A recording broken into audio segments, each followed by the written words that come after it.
again. I hope everybody is doing well.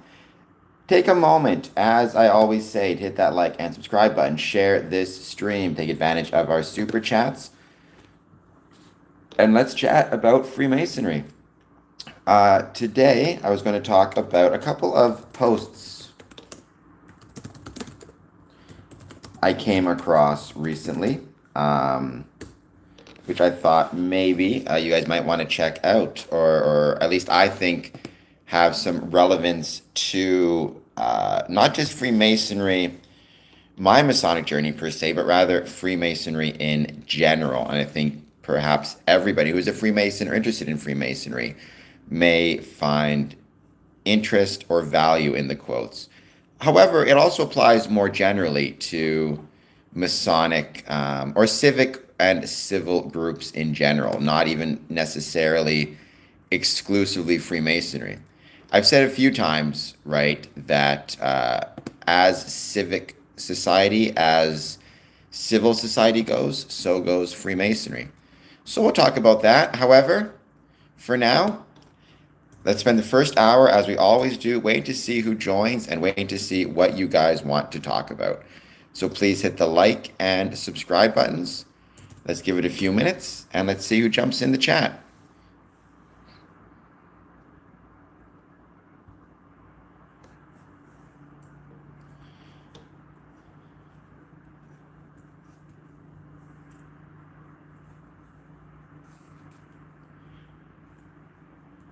And the first hour, I don't have any specific topics. Rather, we just wait and see who joins. The second hour, though, is when we start on our main topics. Today's going to be some social media posts that I've recently seen that I found interesting, that I think can be relevant to us within Freemasonry and those more interested in civic and civil society in general. So let's give it a bit of time. Let's see who joins. Please hit like, please hit subscribe. And thank you, everybody who has joined thus far.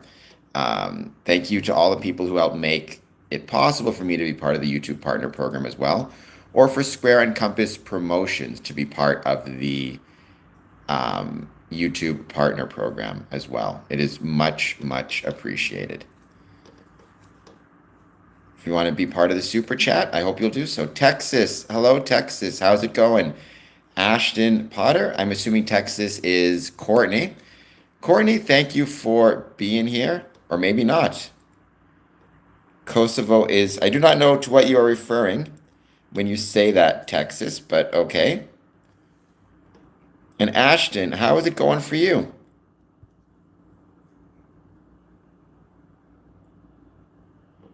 You are back. Ashton, if you want to give a super chat, feel free. Become a member, feel free to do that as well, or just hit that like button. What is new and exciting?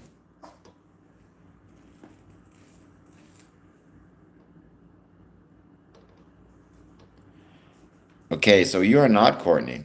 I'm doing well, Dream Seeker. How's it going with you?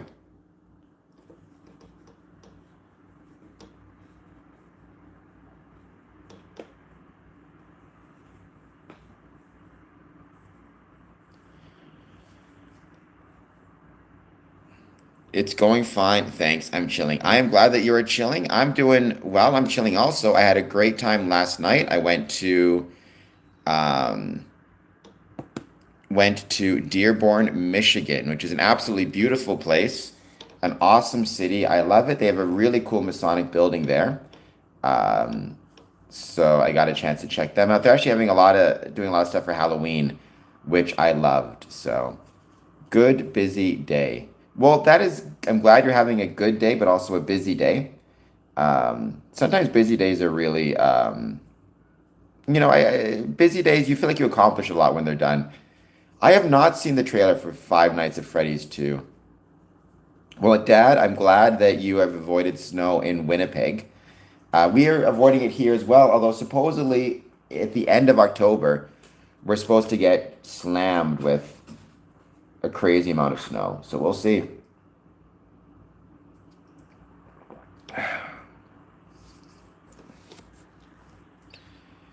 But my suspicion is we're going to get a nice dump of snow.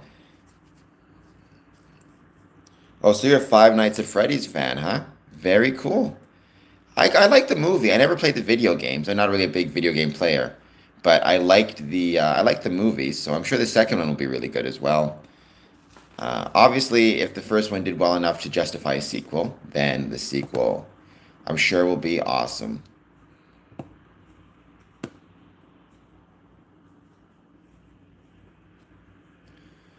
The game or the movie? I assume you mean the game. What was the how many games are there? How many Five Nights at Freddy's games are there altogether? I would be curious to know. From the jump scare? Did the jump scare just get you, just freak you out all of a sudden? Holy cow. See, for me, it was always Resident Evil. That was always the game that I enjoyed playing the most when it came to horror. And then lately, it's been the last 5 years or so, it's been Dead Space. I enjoy all of the Dead Space games, but especially the second one.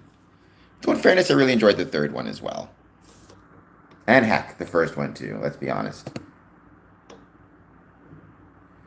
I'm probably going to need them. You're not wrong. How are things going at your place? How's the exercises going and stuff for people?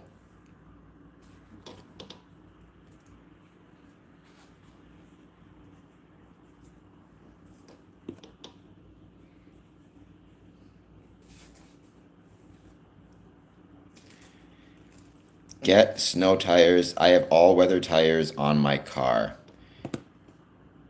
You know, you're not wrong. I might need them. Because once we hit those snowy days, it can be a pain in the butt, that's for sure.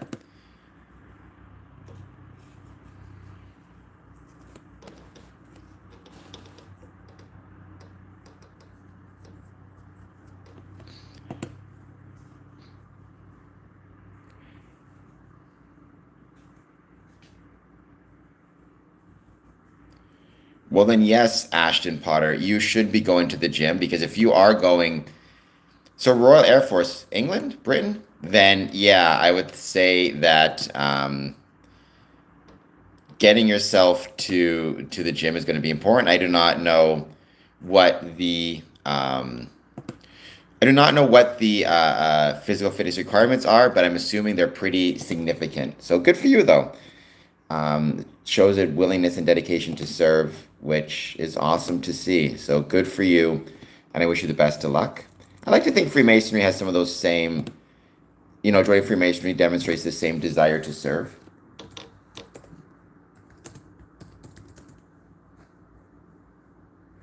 Bob with the jokes. Having said that, though, if your son was gay and wanted to come out, then good for him. I mean, I would say you should just be supportive of your son, and you should be supportive of anyone who would, whether they're gay or straight, right? So long as they are good people and care about those around them, that's what matters. Sure, I like China. I love, China particularly. I love Freemasonry in China and Chinese Freemasonry. Specifically in Hong Kong and Macau, there's actually a fairly significant and strong um, and healthy, Masonic component there.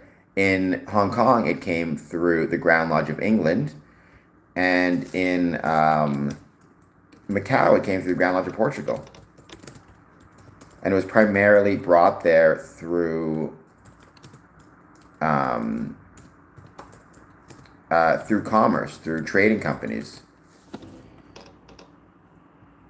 Right? I always talk about how with Freemasonry, it came about three ways, or it spread three ways. Primarily, well, it spread through the water first and foremost, through naval ships and merchant ships, and the English Navy and English merchants. However, it then found itself kind of traveling primarily either as part of commerce, military, or in some cases, education.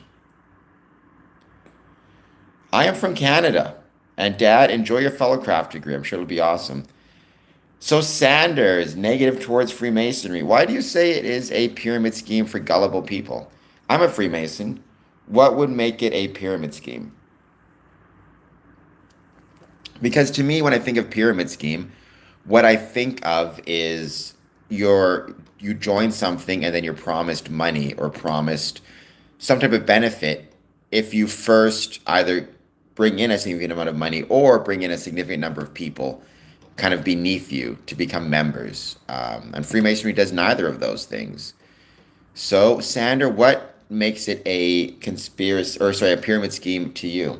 And by the way, please hit the like and subscribe button, even though you're not a fan. That's okay. You can still like and subscribe the channel.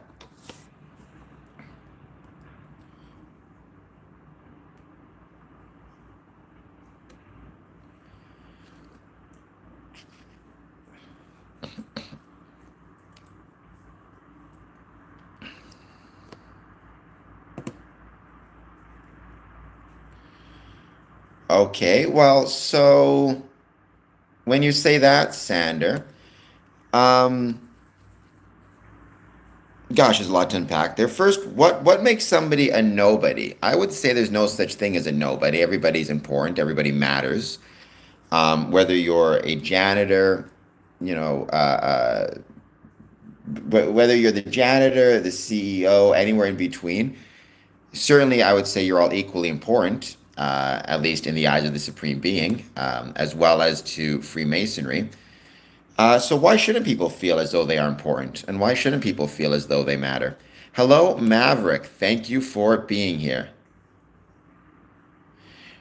Well, I mean, I'm a Freemason, so now you've met me. I do think I'm much more handsome than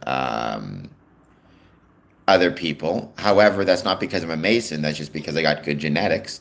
But otherwise, I try to think of myself as being above anybody else.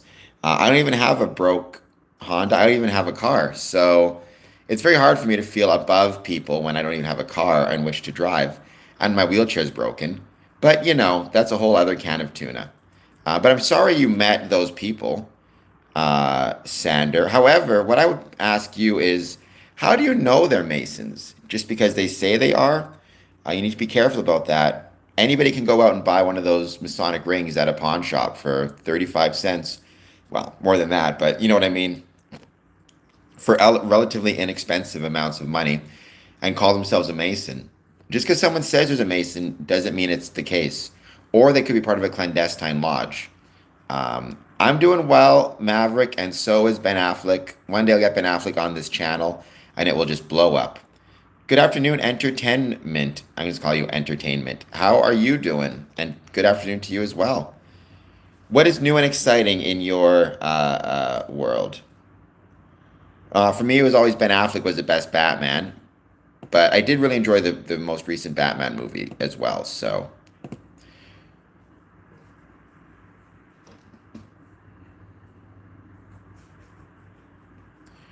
that sucks, Lucky. I'm sorry that you got hacked.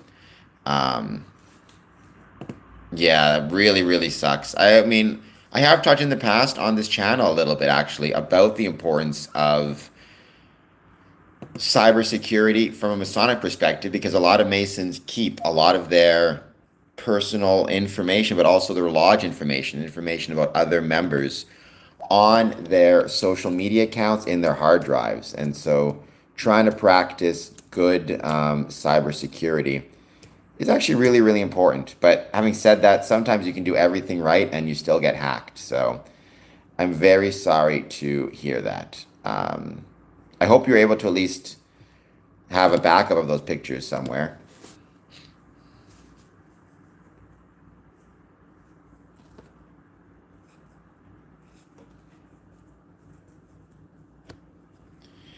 And I did not know this, but apparently in the States, it is Breast Cancer Awareness Month. My mom had breast cancer. She passed away from it. The Philadelphia Masonic Temple lit up their building in pink and white in honor of Breast Cancer Awareness Month. So good to see them doing that. I don't know if that's true, if it's that month in Canada. Um, um, but it is so in the States. How do you get a robot voice? Are you saying my voice sounds like a robot, Urian? I do not know. I just got this voice myself. What can I say? Lucky, I'm sorry to hear that as well. For your friend's mom, it's cancer sucks.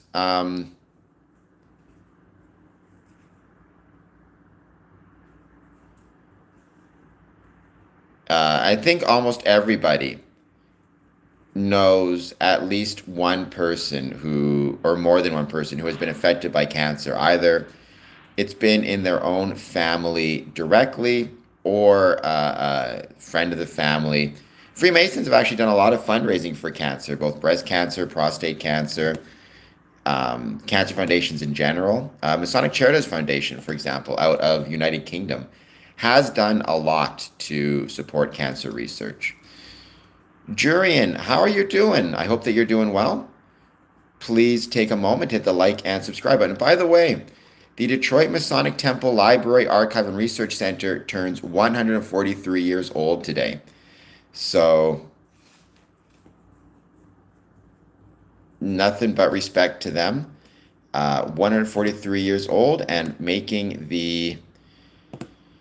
contributing an incredible great deal to our Masonic lodges, our Masonic culture, and what it means to be a Freemason, especially in southern, southwest Ontario and Detroit, Michigan. My Random Life, hello, how's it going for you? I hope that you're doing well. Thank you for being here. Please take a moment, hit that like and subscribe button.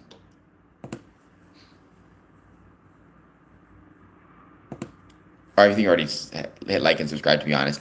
Please take a moment to let me know how you're doing and what it is that you want to talk about when it comes to Freemasonry. The first hour, I just wait to see who joins and what they want to talk about. I don't have any specific topics planned. Fat Matt, I do not know what that means. However, I do want to ask you, because somebody else posted something about that on social media. What does 143 mean in terms of Dungeons and Dragons? Is it like a special number? And Fat Matt, I think you're new to the channel, so take a moment to let me know if you are new, if you have any thoughts or questions on Freemasonry. Because someone posted something very similar with the number 143.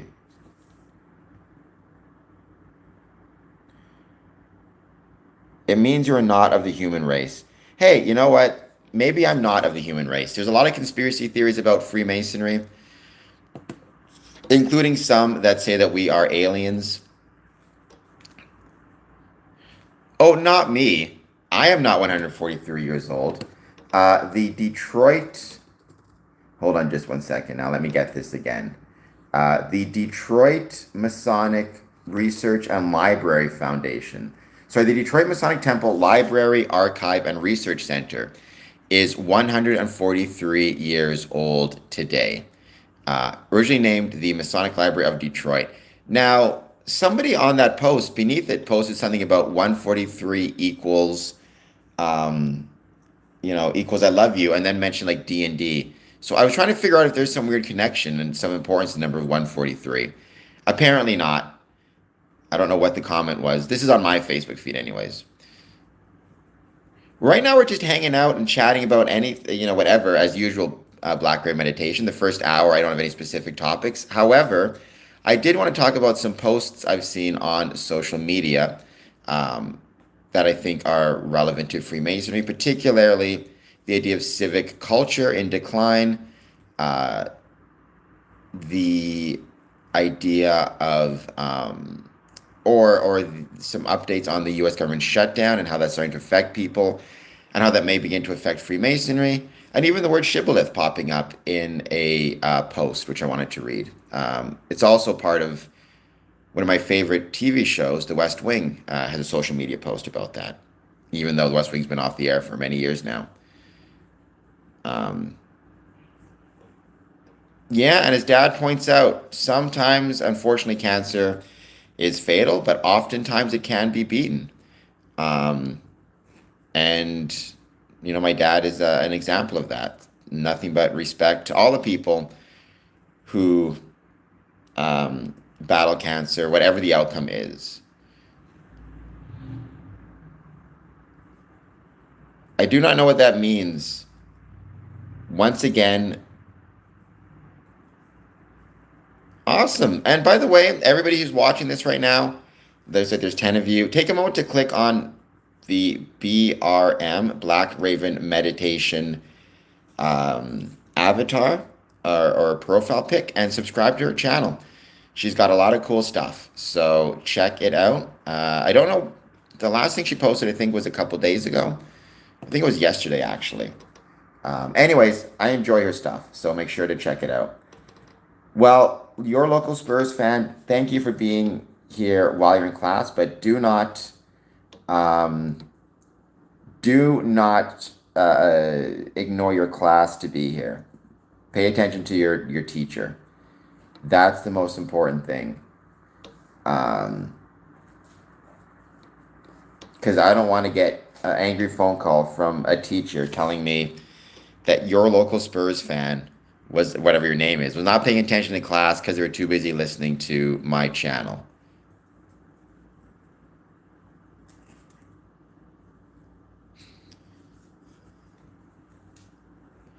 But I am doing well, and how are you doing? Once again, another 40 minutes. We're going to start on the main topics of today's conversation. Some social media posts that I've seen and how they've affected me. The social media posts involve the decline in civic society. Somebody commented on that. Somebody also commented on, the word shibboleth came up in a social media post. We're going to talk about that, or shibboleth. And I was going to talk about kind of why I think it's important that we pay attention to what's happening in social media. Yes, get out of here. Go. Don't be here. I appreciate you being here, but the most important thing is you focus on your class. I don't want to get you in trouble, that's for sure. Um, but let's give it a bit of time and let's see who joins. And as always, the first 40 minutes, I don't talk about anything, I just take questions.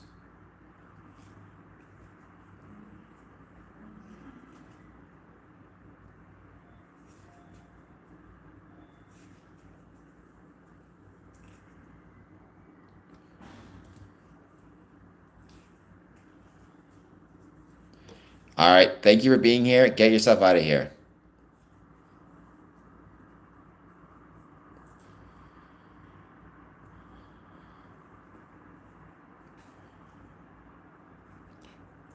Most lodges claim to not talk about religion, but must have faith.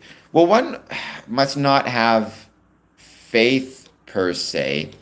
I would be hesitant to use that word because I wouldn't describe myself as having faith. You must have belief in a supreme being. The nature of that supreme being, though, is usually interpreted fairly liberally. So, for example, obviously we have Christians, Muslims, and Jewish members. We also have Indigenous or First Nations members. We have Wiccan, Wiccan members as well. If one would be an ardent atheist and say they're, or you can be like me, which means I don't ascribe to any particular faith. I don't believe in any particular faith, but I do believe there is something greater than ourselves out there in the universe. My suspicion is if you were to ask most Catholics or most Christians or most devout people, they would describe me as being an atheist based on their interpretation of it, right? But Freemasonry wouldn't. Having said that, if someone's an ardent atheist, an ardent agnostic, when you say look elsewhere, like look elsewhere for what? Um, because what would one be looking for in particular, right? To me, what you look for within Freemasonry is the desire to be part of something bigger than yourself, or to be part of something, to belong to a club, a group, people who care about you, right? And there are a million places to find that. Skill in masonry It's not a prerequisite to join. It's actually probably the least important thing to join. When I say skill in masonry, I also talk about skill in speculative masonry and knowledge of speculative masonry, not stone masonry, which is a whole different thing, right? We're not operative stonemasons. I have no skill in masonry in the sense of being able to shape stone. Oxygen. When you say thoughts on the occult, what do you mean by that? Can you be a little bit more specific? To use a word from Fat Matt, I am pretty agnostic on the occult in the sense that I tend not to view it as positive nor negative. I think the word, unfortunately, has taken on sinister meaning in the last several years for various reasons. But to me, occult at its heart simply means something that's hidden or something that's kept private. And there's nothing inherently sinister about maintaining privacy of certain things, right? No one here is going to give me their social insurance number or bank account information, nor should they. But that doesn't mean it's sinister or wrong. It just means there's a reason to maintain the secrecy of it. Freemasonry intrigues me. The faith thing weirds me out. So why does the faith thing weird you out about Freemasonry? Again, I wouldn't use the term faith. I think belief is a better term because faith, most people will see that or hear that and ascribe it to one of the kind of big three religions or Abrahamic religions. Well, I think the problem, Oxygen, with the term occult is it's just so broad and it means like there is no singular definition of it, right? And because there's no singular definition of it, it's very hard to, like, what's the word I'm looking for? It's incredibly hard to give a definition because occult can mean anything from complete fabrications to things that are true but misunderstood to just things that are true, right? Like it's very hard to understand how best to interpret it. I'm doing well, Armadillo. How are you doing? Because I didn't care, I didn't spend time on it, and people that do. So because you didn't care about faith, you didn't spend time on it? Because you didn't care about, like, what did you not care about? For me, I tend to be pretty ambivalent about faith myself in terms of religion, and it's not something I've spent much time on. I'd like to become more conversant within time. Sorry, I'd like to become more conversant as it relates to um, religions because I want to be able to be respectful of all the different religious faiths that join our Masonic lodges. I think that's incredibly important, but um, I think. I think there's a big benefit in trying to be respectful, not just respectful, but I don't want to use the term reverent. What am I trying to say? Um,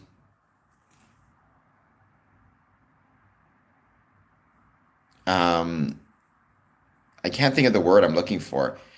Not reverent, but to be, and not respectful either. It's not the right term. If I can think of the right term, I'm going to use it. For now, I'm going to say to be reverent of people's faiths and beliefs, I think is usually an appropriate approach to take. Wandering Soul, I've watched some of your lives, and I think you don't know how to speak in a non-technical language. Thank you, Wandering Soul. Thank you for watching some of my lives, and thank you for the advice. When you say non-technical language, can you give an example of what you mean? And something maybe I can work on to speak in a more non-technical language. Um, because certainly I want my channel to be accessible to both Masons and non-Masons. And so if I'm speaking in too much of a technical manner, and as a consequence of it, I'm losing potential members or potential audience members, I certainly do not want that to be the case. I would say a philosophical fraternity, maybe. Um, how would a view on the occult, on grimoires or spells, that sort of stuff? Okay, so I personally don't believe in spells. I don't believe in, I'm not sure what a grimoire is, but I assume it's a type of spell or witchcraft. Or, I mean, I love it from a entertainment perspective. I adore the movie Practical Magic. I love Charmed, the TV series. I love the supernatural. I love ghost stories.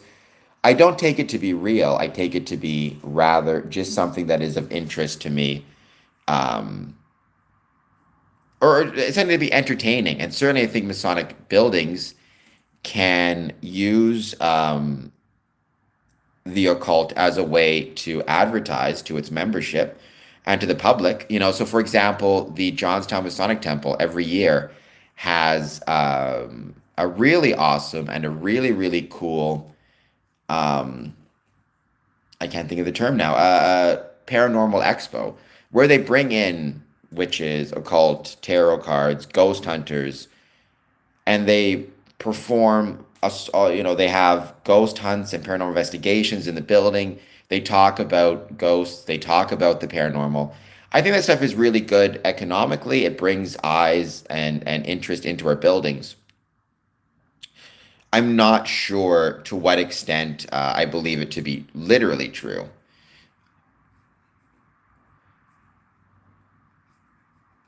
Thank you, Armadillo. I appreciate that. I think people and their faith religion. Well, that's interesting, Fat Matt. And then you'll probably actually really like Freemasonry because in Freemasonry, one of our requirements is there is no discussion of politics nor of religion while in a lodge. So if you're in a Masonic lodge, um, there's no discussion of politics or there's no discussion of religion while you're in the lodge, while it's at work. It is kept to themselves, if you will. Having said that, I think when you're outside of the lodge, for better or worse, a lot of people define themselves or define who they are as being based upon kind of their religious and political ideas. And if we, say keep it to yourself, I worry in some ways we're asking people to keep a part of them to themselves. That can lead to resentments and things like that. It's one thing to say at this particular point in time. So at work, at Masonic meeting, there's a separation between your religious self and who you are at your work, for example, or in a Masonic lodge. But I think as a general rule, there needs to be some balance in some way to be respectful of the whole person, including their religious beliefs. One of the things I think that makes Freemasonry so strong is that it welcomes men of all and women, but men of all different faiths, all different religious beliefs, all different understandings of God, the supreme being, but brings them together, which I think is a really beautiful and wonderful thing. Um, but also, if they're forced to keep it to themselves, that can lead to resentment too, right? It can lead to resentments in either direction. Okay, Wandering Soul. Well, then thank you so much. I appreciate you saying that. That's incredibly kind of you. Thank you, Armadillo, as well. Uh, no, I love how you talk. That's one of the nicest things anybody has ever said to me. Um, if you guys want to support me, you can do so by giving a super chat. Even just $1 helps out, or you can become a member, or you can become a Patreon. And thank you, everybody, for being here thus far. Um, in another 30 minutes or so, we're going to start on the main topic of today, which is going to be, again, some social media posts I saw regarding civic society, uh, a biblical shibboleth, and some posts I saw regarding the U.S. government shutdown. Reference, Lon. No, you're not blocked. You're still here. Reference could work to be referential to the religious beliefs of those in society. That could work. That might be the best. That might be the best one to take. I would consider that. Well, no, I see. I don't want to use the word reverence because I don't know. Reverence seems too deferential. I don't think we should be deferential to people's religious beliefs per se, but we need to at least be referential to them. We need to be understand that it's part of who they are, and find a way within our society, within our culture, to be respectful of who they are. If that, I hope that makes some sense. And thank you, as always, for being here. Lon, how's it going? I hope you're doing well.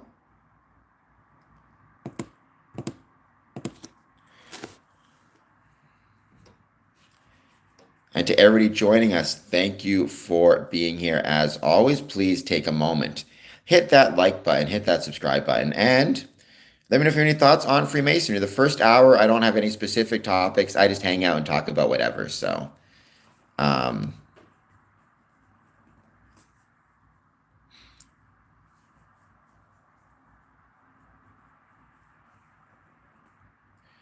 waiting for your wrench fish.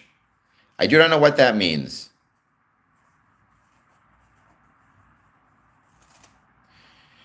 So there is not oxygen. This is actually one of the kind of, I would say, one of the top five misconceptions that people have about Freemasonry. So I appreciate you asking this very much because it gives me a chance to talk about it. So thank you so much for that.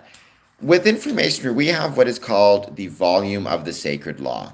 And a lot of people assume that's a specific book, but it's not. You could argue it's a specific type of book. The volume of the sacred law refers to any individual Mason's holy book or book of faith. It could be a Bible, it could also be a Quran, it could also be a Torah, it could also be a. Well, I'm going to talk about what that means, Lon, in just 1 second. A Masonic Bible, quote unquote. It could be the Bhagavad Gita, if I'm pronouncing that correctly. It doesn't even have to be a book or a volume. I've seen eagle feathers used for First Nations or Indigenous brethren. And I've also seen, or heard of, not seen, but heard of special stones and tokens being used for Wiccan Freemasons in place of the quote unquote volume of the sacred law. So there is no, so to open a lodge, you need to have a volume of the sacred law in the center. However, what the center can be, sorry, what that book can be, there's not one specific book. It can be any different kind of, it can be anything. What it needs to be is it needs to speak to the conscience and needs to speak to the conscience and speak to the soul, if you want to use that term, of the Mason or Masons present and who are taking an obligation. So somebody asked me kind of facetiously, hello, Ursa, thank you for being here. Once on one of these streams, they said, what if I told you my volume of the sacred law, my religion, our sacred book is the phone book? Could I take an obligation on that?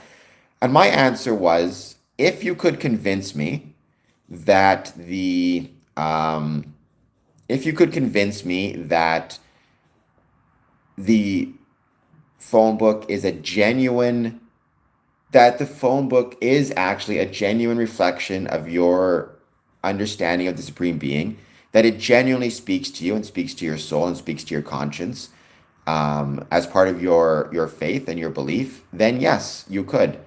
My assumption would be, at first, if you asked for that, you would be trolling, and you'd have to convince me that you are actually legitimate in your belief. But if you could convince me this is what I believe, this is the Supreme Being I believe, and the book we use to reflect that belief is the phone book, then you could put a phone book out as a volume of the sacred law. Now, somebody asked me about the Masonic Bible, and Fat, I'll get to your question about physical in just 1 second. So there is no such thing as a Masonic Bible in the sense that what people refer to as a Masonic Bible, it is actually the King James version of the Bible. Like the words in the Bible, whether it has a square and compass on the cover or not, are the same. It's the King James version. So if you're a King James version in your church, you're reading the exact same words that's in a quote unquote Masonic Bible. What the Masonic Bible is usually meant as a keepsake. It's got a square and compass on the front, and then it's got a space in the inside for brethren to sign. And it's usually given as a gift to a new Mason if he is Christian and if he swore and took his obligation on a Bible.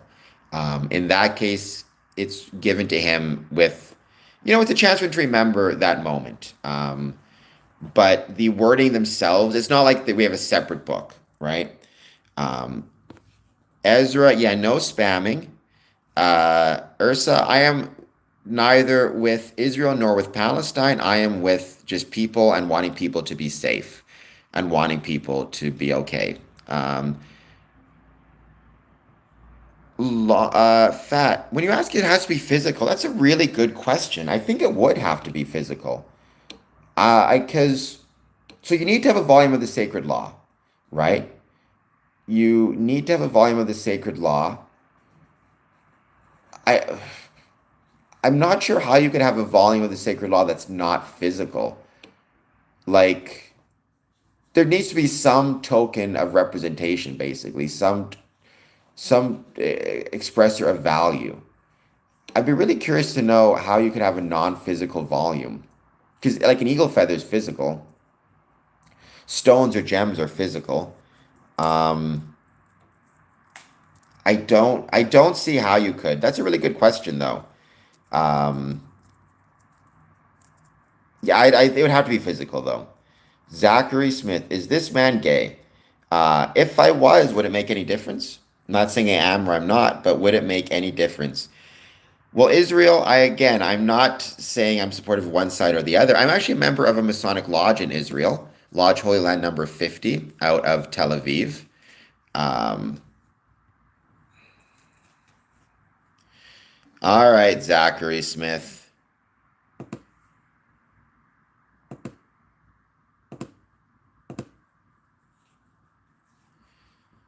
Hello, Spirit. How's it going? So I'm a member of a Masonic lodge in Israel. However, I do think the actions of the Israeli government over the last 2 years has been pretty, well, has been pretty horrific. I will say that. I speak exclusively for myself. It's always important to remind people also that there is no Masonic position on Israel, right? Or Palestine for that matter. Every Freemason will make his own mind up and have his own views on that subject and on that topic. I think that's what makes Freemasonry so special is the allowance for a variety of views and still be able to work together.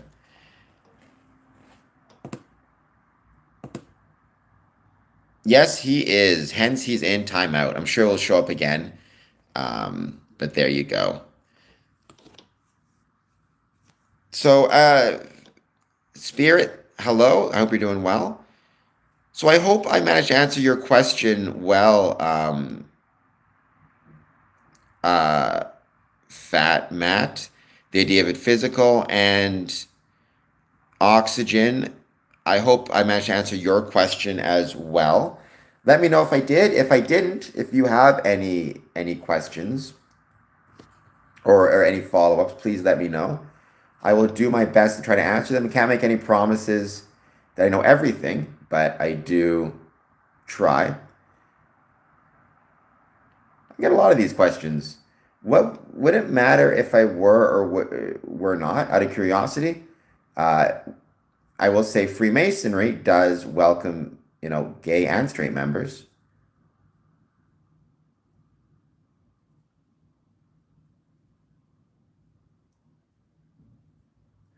And I hope you hit the like and subscribe button. Yeah, well, there you go. People spam and stuff, I tell you.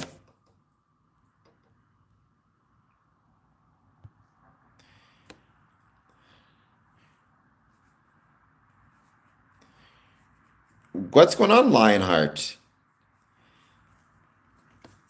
Oh my gosh, what a question that is. Let me go with Oxygen first and then Lionheart, because those are both.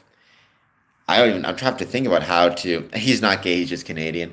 How I'm going to answer those questions. So the former, I have no idea, Oxygen. So there have been times when Freemasons have been involved in government, not directly. Like the Freemasonry didn't form itself with the purpose of being involved in governance, but rather people became Freemasons and then became government officials, presidents, prime ministers like George Washington, Ben Franklin, um, uh, like, I can't think of them all now. John Hancock, Paul Revere, the founding fathers.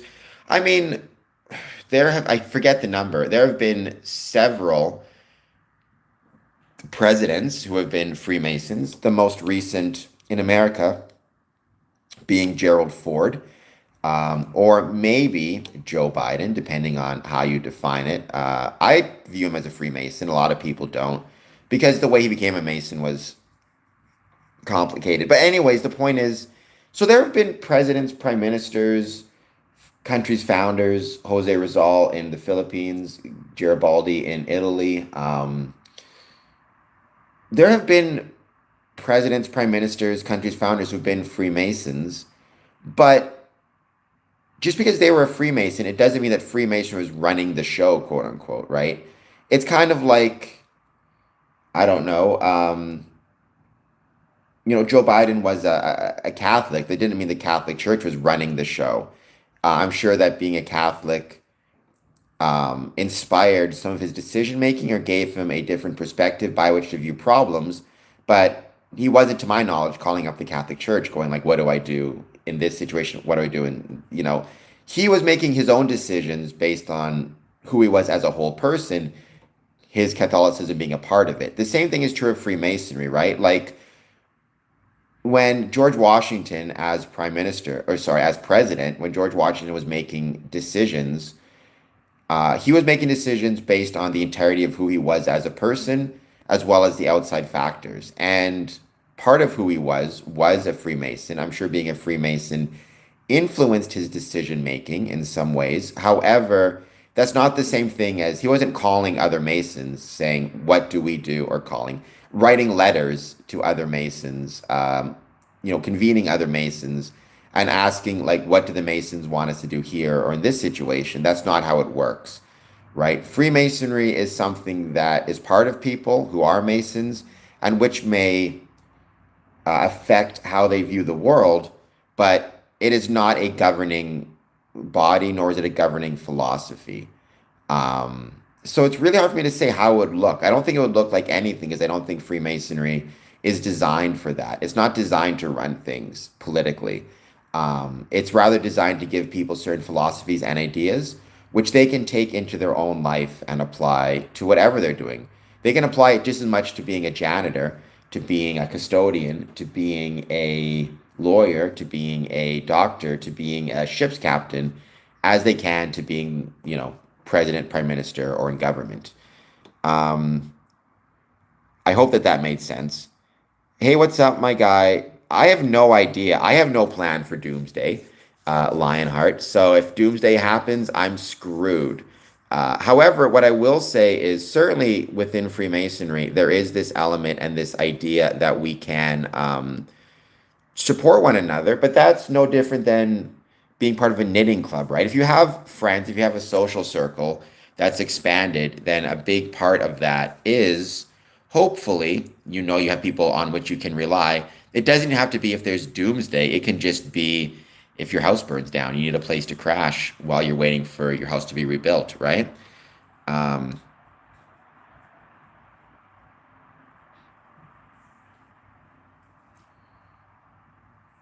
Ursa, you have to calm down a little bit.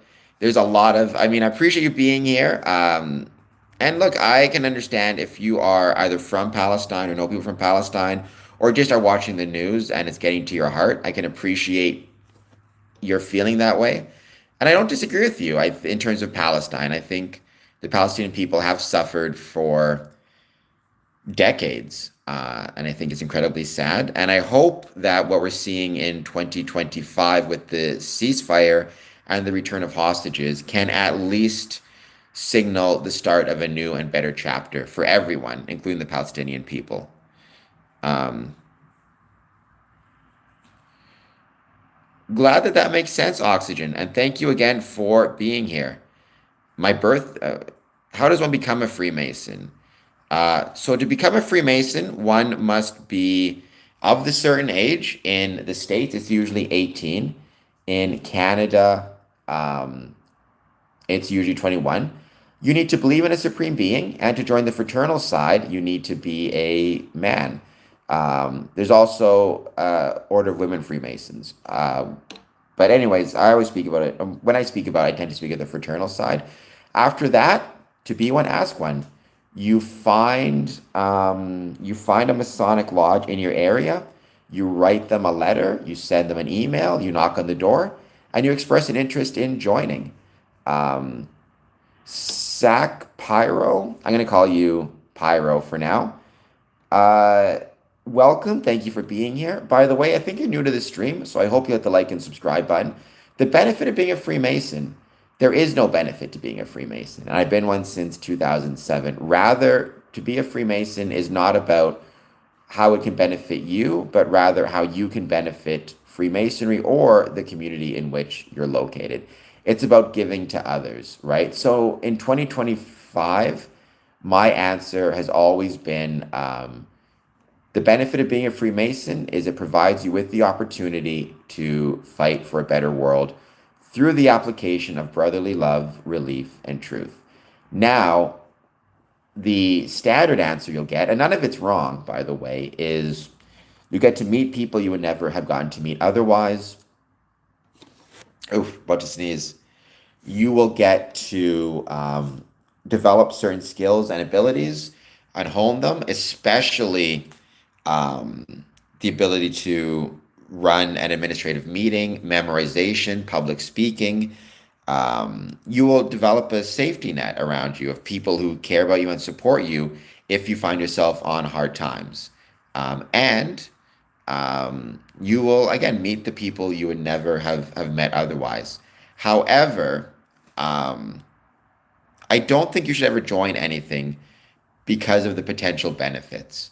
I think you should join something or be part of something, not because of what benefits you can receive, but rather what you can contribute to it. Um,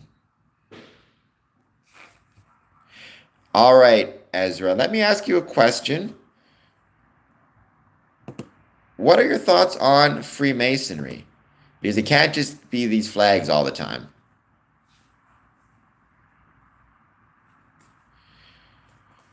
Well, they are certainly. I mean, those are benefits, right? I mean, they're essential benefits in the sense that they are essentially part of Freemasonry. If you're joining a Masonic lodge and you're not meeting people and you don't have support during challenging times, then it's not really Freemasonry, I would argue. Um, kind of an essential part of it. But again, I think the value comes not from what you get from it, but what you give to it, which should always be the case.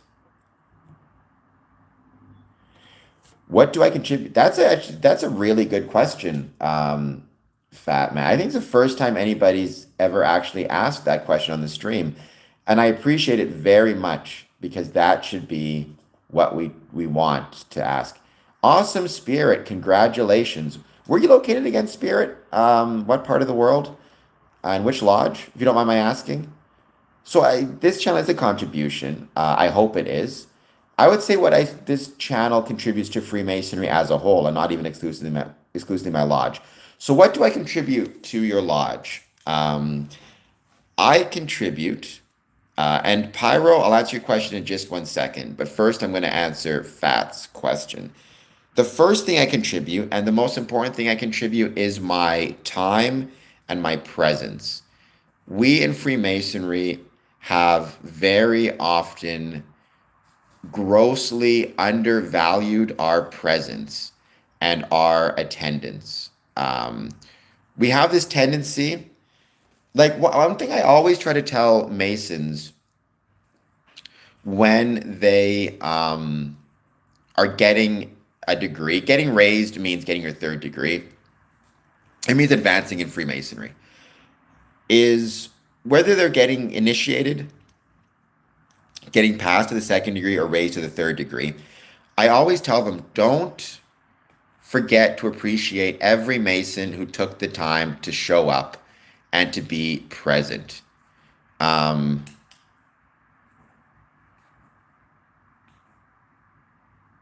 the it's very easy because part of degree work is very often you have a lot of different Masons doing their degree work, right? And degree work is you go, you give a lecture, you help a Mason advance through the craft. And Masons, to their credit, will often take a few moments to thank, all right, Ursa, I appreciate you being here. I do, but it's getting a bit much. So I'm going to put you in timeout for 10 minutes. All right. And they'll recognize and they'll say thank you to the brothers who helped me with this degree. Thank you to the brothers who um, helped me pass. But they won't thank the brethren who showed up and who showed up and who sat on the sidelines just to be there, just to show support. You cannot in Freemasonry ever undervalue or underappreciate your presence and what that means. And I've always told Masons, when you're thanking, thank the brethren who showed up. They took time out of their day, out of their night, away from their family, just to be there, just to show you that they care about you and they want you to succeed. To give you a round of applause when you're done the degree, to congratulate you in person. I contribute, and one thing I'm very proud of is my attendance record. In my personal opinion, I have the best attendance record in Windsor, Essex, and a lot of Freemasonry. I try not to ever miss a meeting because even if I have nothing to contribute directly in that moment, I think my presence and my attendance is valuable and matters. It's both, Fat Matt. It's both you advance in the lodge through learning and mastery of the previous degree, which you prove usually by reciting some memorized answers to questions and other memorization work. So the first thing I contribute is my attendance and my presence. Then, obviously, what you contribute is your annual dues financially. I contribute to the lodge my leadership in terms of being a worshipful master. I contribute my ideas, right? And that's one thing that we in Freemasonry need to understand and remember. Whoever's joining Freemasonry, they're not coming in as a blank slate. They've already had, at minimum 18 years of life, up to 21 years of life, during which time they've developed and honed a certain amount of skills and abilities. Maybe they're really good at virtual stuff. They're really good at computers. They're really good at developing websites. Maybe they're really good at public speaking. Maybe they're really good at social media. Maybe they're really good at historical research or archivals, right? One of our responsibilities within Freemasonry needs to be when we're interviewing a potential applicant, a potential Mason, don't just ask them why they want to join, what they hope to get out of it. Rather, we need to ask people, what skills and abilities do you have? And can those skills and abilities be used to contribute to the lodge, and in what way? If you're really good, let's say, at historical research, can you do some research on the history of the lodge? And if you can, what do you hope, can you do a presentation on that? Okay, Spirit, yeah, shoot me off an email. I think you got my email, but if you don't, info@squareandcompass.ca. Is that a tithe? So dues are a yearly. I don't like the term tithe because dues are like tithing, to my understanding, is a percentage of your income. Dues are not based on income percentages, but rather it's just a flat rate. It's what you pay to help the lodge cover its operating costs. It's basically can be anywhere from $100 to $500 per year. In my experience, it's usually between $100 and $200, but there are some as low as 40 and some as high as $500 per year. It just depends on the operating expenses of the lodge. And oxygen, I do know several 33rd degree Masons. Actually, probably a dozen, give or take. So I guess those are the things I contribute to the lodge. And then there's the things I'm interested in. I try to ensure that the lodge is relevant to the community. I try to ensure that the lodge has relationships with community members, businesses, politicians, government, whatever it is, to not relationships in the sense of trying to influence things, but rather trying to demonstrate that we care about our community, we are part of the community, um, and want to improve the community for everybody, Masons and non-Masons. How does one find? That's a good question. When you say you see a few, I mean, normally in every city, there will be, um, a recognized Masonic lodge. So that's the most important thing. You want to make sure you're joining what we would call a recognized Masonic lodge and not a clandestine lodge. So what you need to do in that case is basically when you're making first contact, you can write them a letter, you can email them, you can knock on their door. You need to ask them which Grand Lodge are they affiliated with, and then just contact that Grand Lodge to ensure that they are legitimate. Beyond that, though, you knock on the door, talk to them, right? Beyond that, like when you're talking about, it's like a marriage in a sense. It's like both parties are making a decision.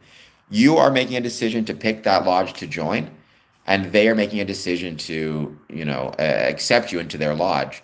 So really, it's about how well you get along with the brethren, how long you get along with the brothers, how long you get along with the people you'll be spending time with. That's the most important thing. And for that, it just takes time. It's just making sure you don't rush it. Going out for dinner with them, getting coffee with them, going to social events. Get to know them, let them get to know you, let them get to know your family, because that's a big part of it if you have it. And just take your time. That's the most important thing.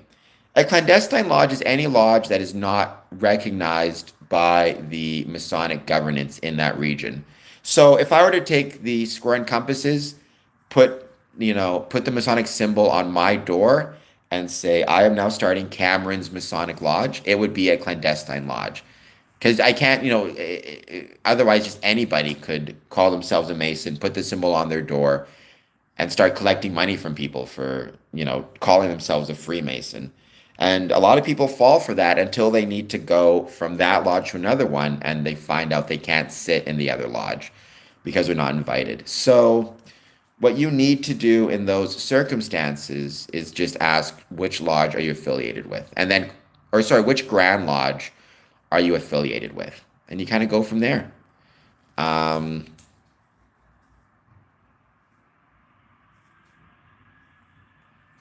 so yeah. Unfortunately, clandestine lodges, I don't have huge issues with them, not as many as other people do, but they can definitely be present challenges to the craft, especially if they're engaged in any type of not good behaviors, like what's the word I would use? Like scamming people, for example, all that stuff. Yes, an evangelical lodge.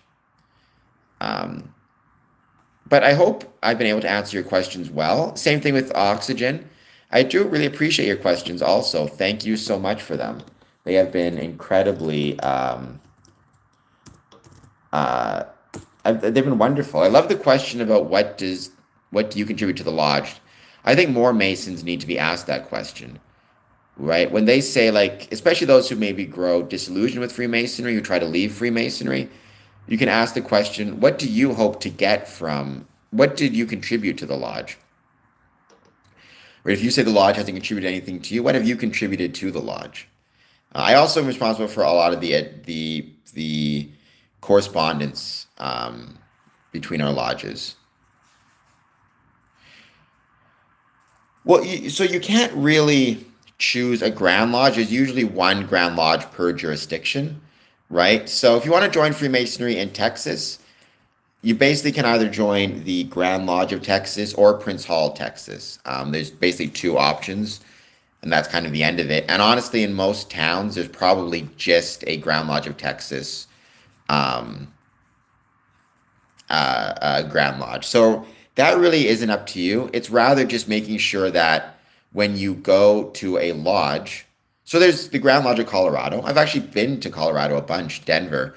It's a very beautiful spot. Yeah, there's a Grand Lodge of Colorado. So that you kind of have no choice. That's the one you're joining.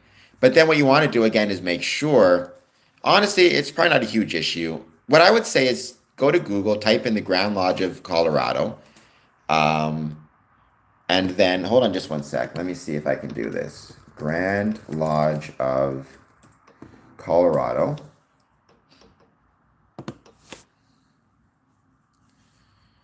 Um,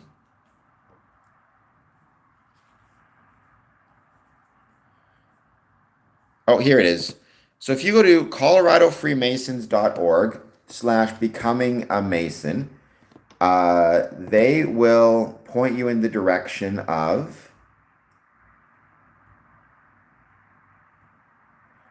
yes, you can fill out a form and they will connect you with the Masonic Lodge that's closest, recognized Masonic Lodge that's closest to you. So I just posted it down there, coloradofreemasons.org/becoming. Um,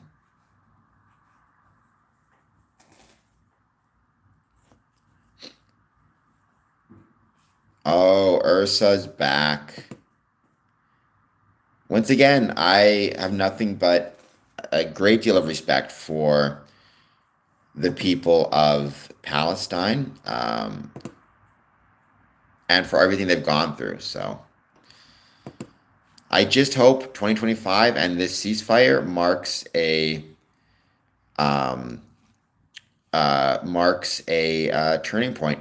So that's always been one of those kind of myths, Fat Matt, about Freemasonry is this idea you need to know someone or be invited.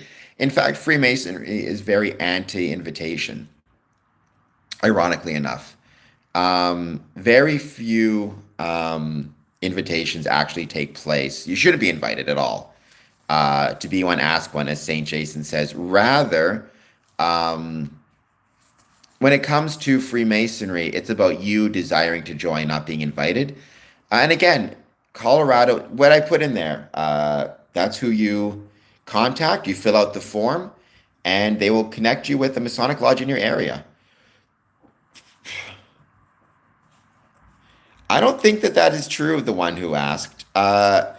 Charlie Kirk's wife, to my knowledge, is not a Freemason. There is what's called the Order of Women Freemasons that does exist. Normally, though, when you think of Freemasonry, you think of the fraternal side of it, which she could not join. Um, and she was not a Freemason, again, to my knowledge. Neither, she was not a member of the Order of Women Freemasons nor of Eastern Star. Charlie Kirk was famously, well, not famously, um, but somewhat well known, was asked about it in one of his kind of college student debate things. And he said that he did not know much about it, but he kept an open mind, which I think even open mind is probably the best approach to any of this stuff. The one who asked, please hit the like and subscribe button. Let me know how you're doing. And if you have any questions about Freemasonry. What what is the logo to which you're referring? Do you mean this logo? Right here? Because keep in mind, I mean, I've never seen that picture. I can't confirm nor deny, but you can buy rings with that logo. Uh, Charlie Kirk wife ring logo casket.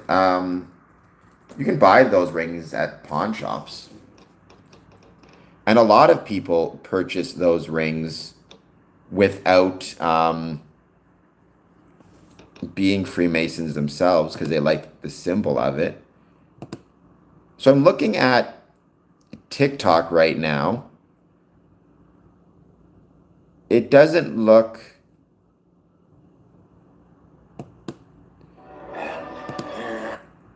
I don't see.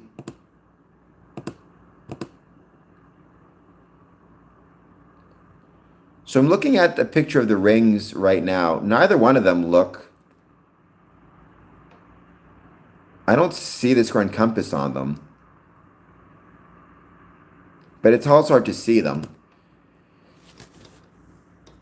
I don't know. I don't see the square and compass on them. If they were on them, she could also have a family member who's a Freemason. She could have a dad who's a Freemason who gave it to her. My dad gave me his ring, which came from our grandfather, but it doesn't look like a square and compass to me. But the image was also blurry. Um, so the one who asked, let me ask you a question though. What are your thoughts on Freemasonry? I have some guesses based on the type of question you're asking. However, let me know what your type of thought, what your thoughts on Freemasonry are, because I am kind of curious. Zen X Set, welcome back. Thank you for being here as always. And to everybody watching this, don't forget, take advantage of the super chats. Um, why not become a super chat, become a member, all that good jazz? It would be truly, truly appreciated.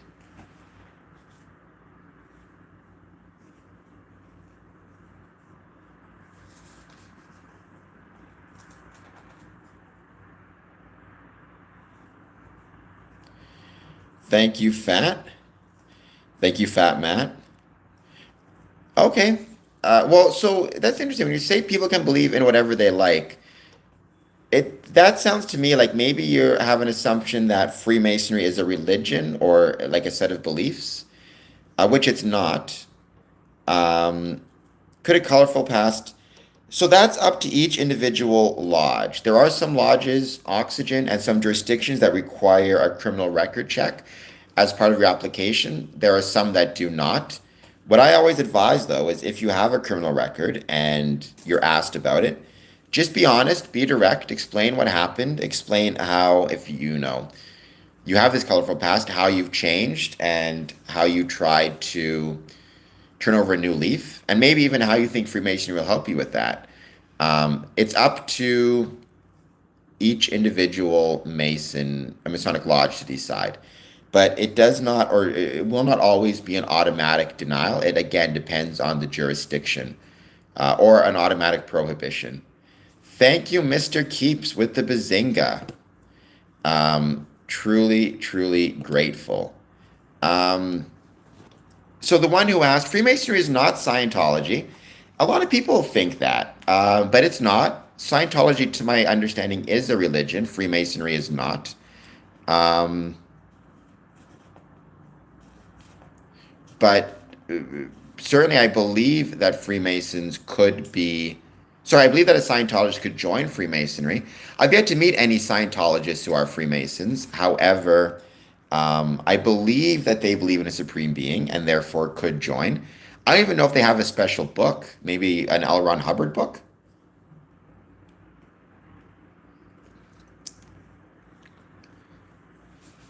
It is not. Now, well, sorry, Fat, could you expand on what you mean by pay to play? Um, because there are dues. You have to pay to join. Um, no. So, if I understand your question, everybody who joins has to pay the same amount. Now, some people, if they've been a Mason, let's say 50 years, the lodge will have this bylaw thing where they'll say, okay, if you've been a Mason for 50 years, as respect for your service, you no longer need to pay dues. Or they'll say, um, you know, uh, uh, uh, if you are an honorary member, you don't need to pay dues, or whatever it might be, right? So there may be things like that, honorifics, but as a general rule, um, everybody pays the same amount. And if you want to become, let's say, worshipful master, you can't pay more to become a worshipful master.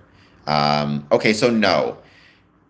Certainly in North America, Europe, South America, when I say Europe, I mean like Western Europe, that you can be worth $20 million, you can be worth $2, you can be worth negative $40,000, you can be worth negative $1 million.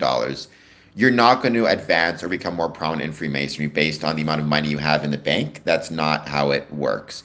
There are, and it's unfortunate, some jurisdictions where there is an element of that, where it's not that to advance you need to be prominent, but rather they set their costs exorbitantly high.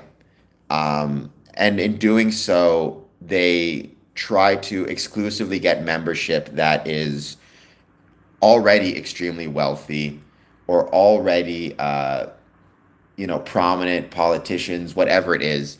There are some places where that is a thing that happens. It's unfortunate.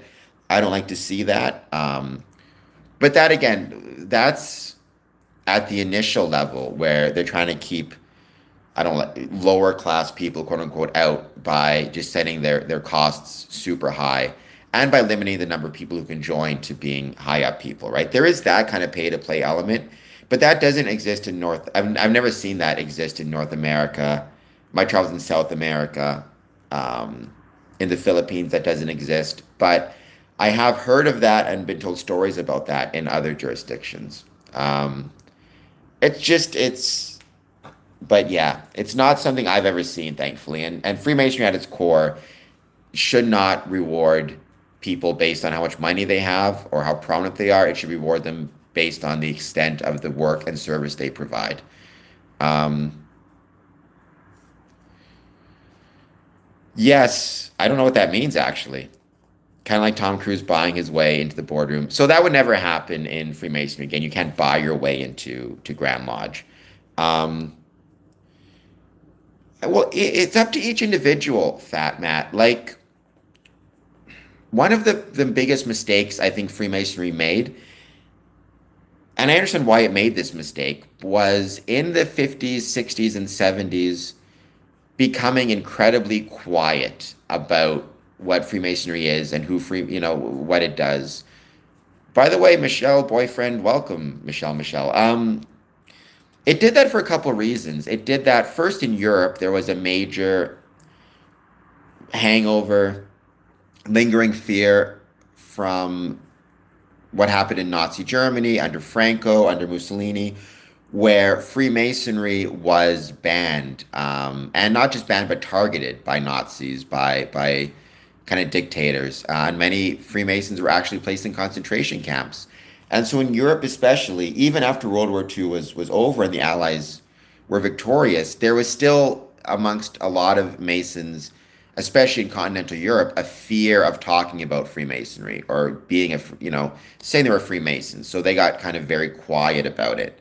That combined with, and there are still parts of the world where being a Freemason is frowned upon, either socially or it's banned, like the Middle East, for example. And that can cause people to be quiet. And then Freemasonry had always, well, not always, but certainly in the 1920s and moving forward, in America specifically, had always kind of been viewed as part of the civic institutions that governed kind of society. In the 1960s, when institutions informally governed society, in the 1960s, when a lot of Americans became disillusioned with institutions and institutional civic organizations, the solution that Freemasonry made again was to become quiet, which is unfortunate because I think the solution was not to be quiet, but to be even louder and to be like what Freemasonry was in the 1920s and 10s, which was incredibly well known and very much a part of the culture, the day-to-day life of a community. I personally, one thing I'm trying to contribute is trying to be more open about Freemasonry, about what it is, about why I love it, about why I think it's necessary for the world. And yeah, that's my goal. And a lot of Masons are trying to take that approach now. I think when we started to retreat and be more quiet, it gave a lot of room to conspiracy theorists and anti-Masonic ideas to take root. Um, wow, the one who asked. I went to watch a Mission Possible one time and a little busload of Scientologists bought one. That was really interesting. That is a really cool story. Um, that's, well, I mean, and I think also there was an element of people, there's just kind of like they were much more private. You just didn't talk about things the way you do, or maybe should. Like you didn't talk about things you loved or hated or whatever it is, right? You didn't talk about that stuff. I think in the 50s. And silence, certainly there's a stoic quality to it that can be very, something you can be very proud of. However, I think that silence can do a disservice if it's refusing to, if it doesn't allow us to expand the things we love. Hello, Pennywise. How's it going? I hope you're doing well. Thank you for being here. Please hit like, please hit subscribe if you are new to the stream, or anybody here can do a super chat. You can do a Mr. Keeps thing, just $2, $1, $20, $10, whatever it is. I know Pennywise, and it's great to have you back. How's it going with you? I hope that you're doing well. I'm going to start on my main topic shortly. Yeah, and that's a quality of it too. And like I said, there is something to admire about that. The problem is with Freemasonry, when we got quiet, all it meant was that others who, hated Freemasonry had the floor to themselves and started talking and about how much they did not like Freemasonry and why they didn't like it. And there was nobody on the other side to demonstrate actually what's good about it or talk about what's good about it. Pennywise, that's no worries at all. I just appreciate you being here. Hitting the like button, sharing the stream, all that stuff is hugely important. So,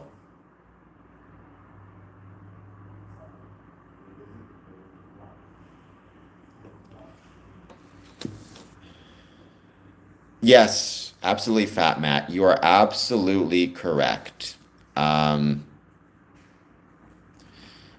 I think, and again, you certainly for those Masons who were in continental Europe who kind of made it through the persecution of Freemasons, it can be understandable why you are going to be more nervous. But Ursa is back. Well, Ursa, it's because this channel isn't about the Middle East and the Middle Eastern issues. I do talk about that sometimes, being a member of a lodge in Israel. And proud of it. But that doesn't mean that I want this channel to become a focus on the Middle East. I am a Xennial. So a Xennial actually is somebody who was born after Generation X, but before Millennials. It's from 78 to 83. Because I always consider myself Gen X more than Millennial. Yes, you can, Fat Matt. Yes, you can. And thank you, Oxygen. That is incredibly kind of you. I truly appreciate that. I am a member of 5 Masonic lodges. I got 5 dues cards. I'm Border Cities Lodge 554, Tranquility Lodge out of Texas, membership card out of Windsor, Lodge Holy Land out of Israel, and Harmony Lodge. Now, I do think we need to kind of reevaluate what you mean by the word participate. When you're a Freemason somewhere, you're a Freemason everywhere. And what that means is you can travel anywhere you want and visit other Masonic lodges, so long as they're recognized. So I've visited Masonic lodges all across America and all around the world. And I talked about this before. Attendance, presence equals participation. Presence equals participation. So when I'm showing up to a Masonic lodge and sitting in one of their meetings in the Philippines, I'm participating. Just therein. But there's also membership. Membership is where you actually pay dues. And what membership means is you have certain rights you would not have otherwise. So, for example, because I'm not a member of the lodge in the Philippines, when I visited it, I could listen to what they were saying. I got to eat their food afterwards, which was delicious. I could talk to them about my lodge and speak. However, I could not vote on any motions, nor could I hold any office positions because I'm not a member. So I don't get a say in what the lodge decides to do. I can provide my feedback if they're so interested. Um, so paying dues. So for example, I do pay dues at 5 lodges.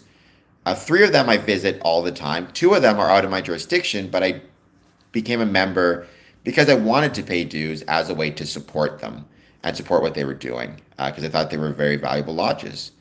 What actually goes down during a typical meeting? Well, there's two types of typical meetings, right, Mr. Keeps? There's your administrative meetings, and then there is your ritual or degree meetings. For the administrative meetings, it really is that is why I'm always broke. It really is as boring as the word administrative meeting sounds. But boring doesn't mean without value or without importance. Um, we have a ritual to open, which is basically ceremonial. We open the lodge the same way every time. We may have a moment of silence for any brethren who have passed away, or their families who have passed away. Depends on if heaven forbid, we've lost anybody.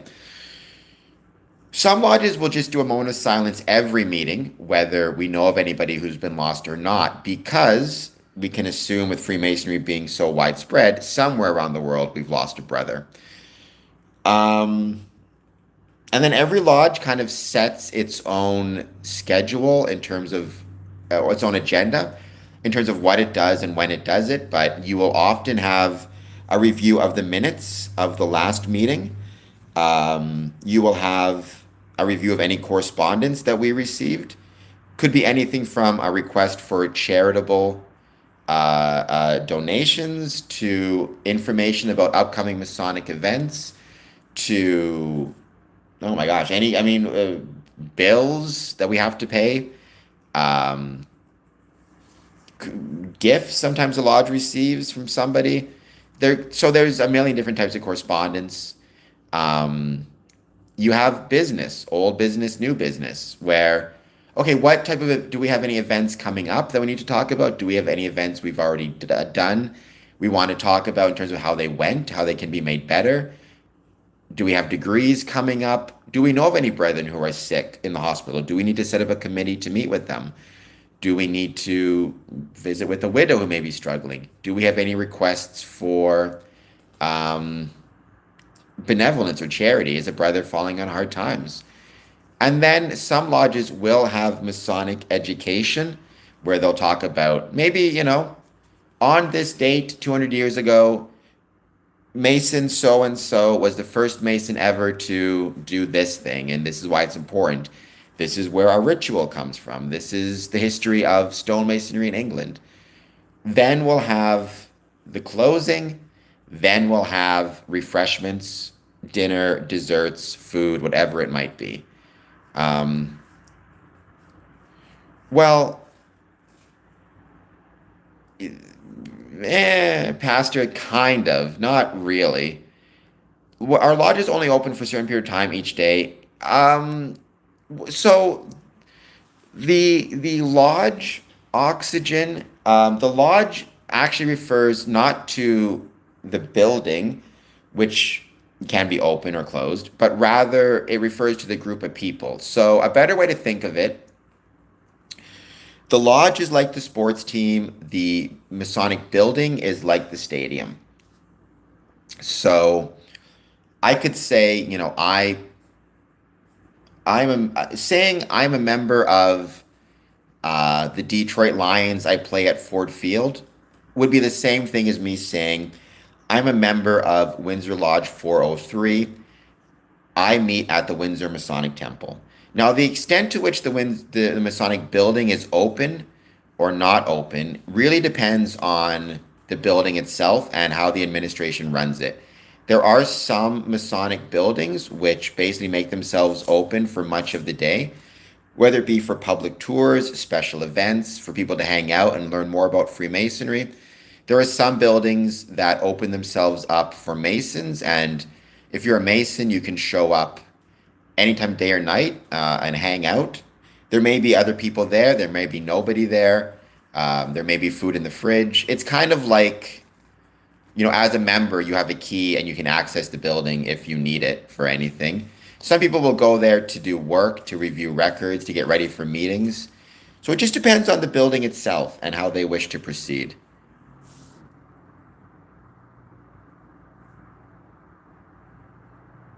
Well, if everyone in the lodge is a master mason, then you would almost certainly be doing an administrative meeting, because what else could you do, right? Like you don't you do a degree if it's scheduled. So if you have an entered apprentice or a fellow craft who needs to advance into the second or third degree, you'll schedule your meeting and he'll show up and you'll do the degree, right? If it's exclusively Master Masons, then it's not going to be a degree night. It's going to be an administrative meeting.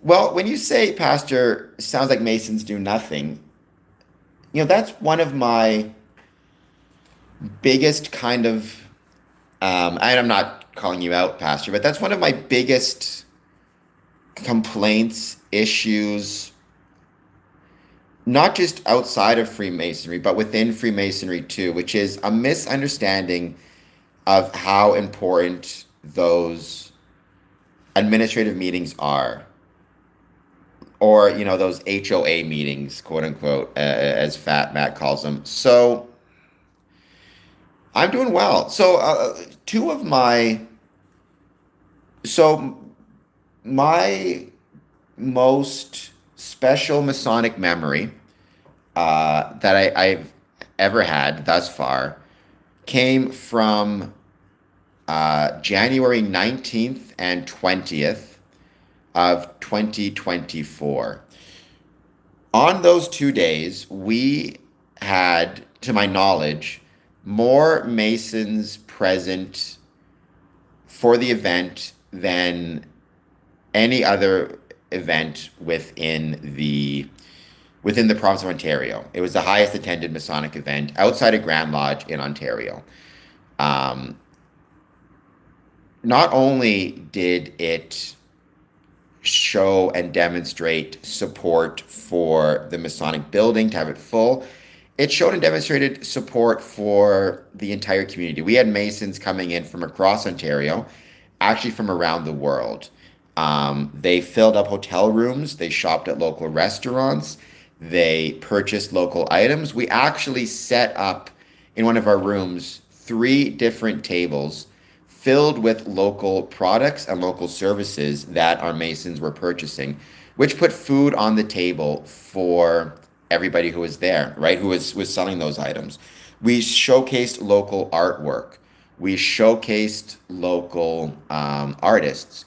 We brought in a Mason who was 90 years old, who was in hospice. We actually organized a trip for him to attend, and he got a standing ovation as he was in hospice, he was actively dying, and we still got him to the meeting to give him a standing ovation to show that we were thinking of him as he was, on his way out.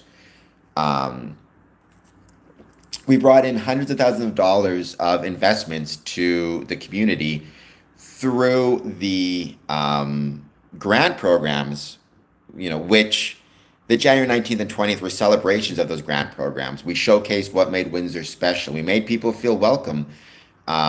We contributed to the economic and social success of Windsor and Essex, while also demonstrating the brotherly love that makes Freemasonry so special.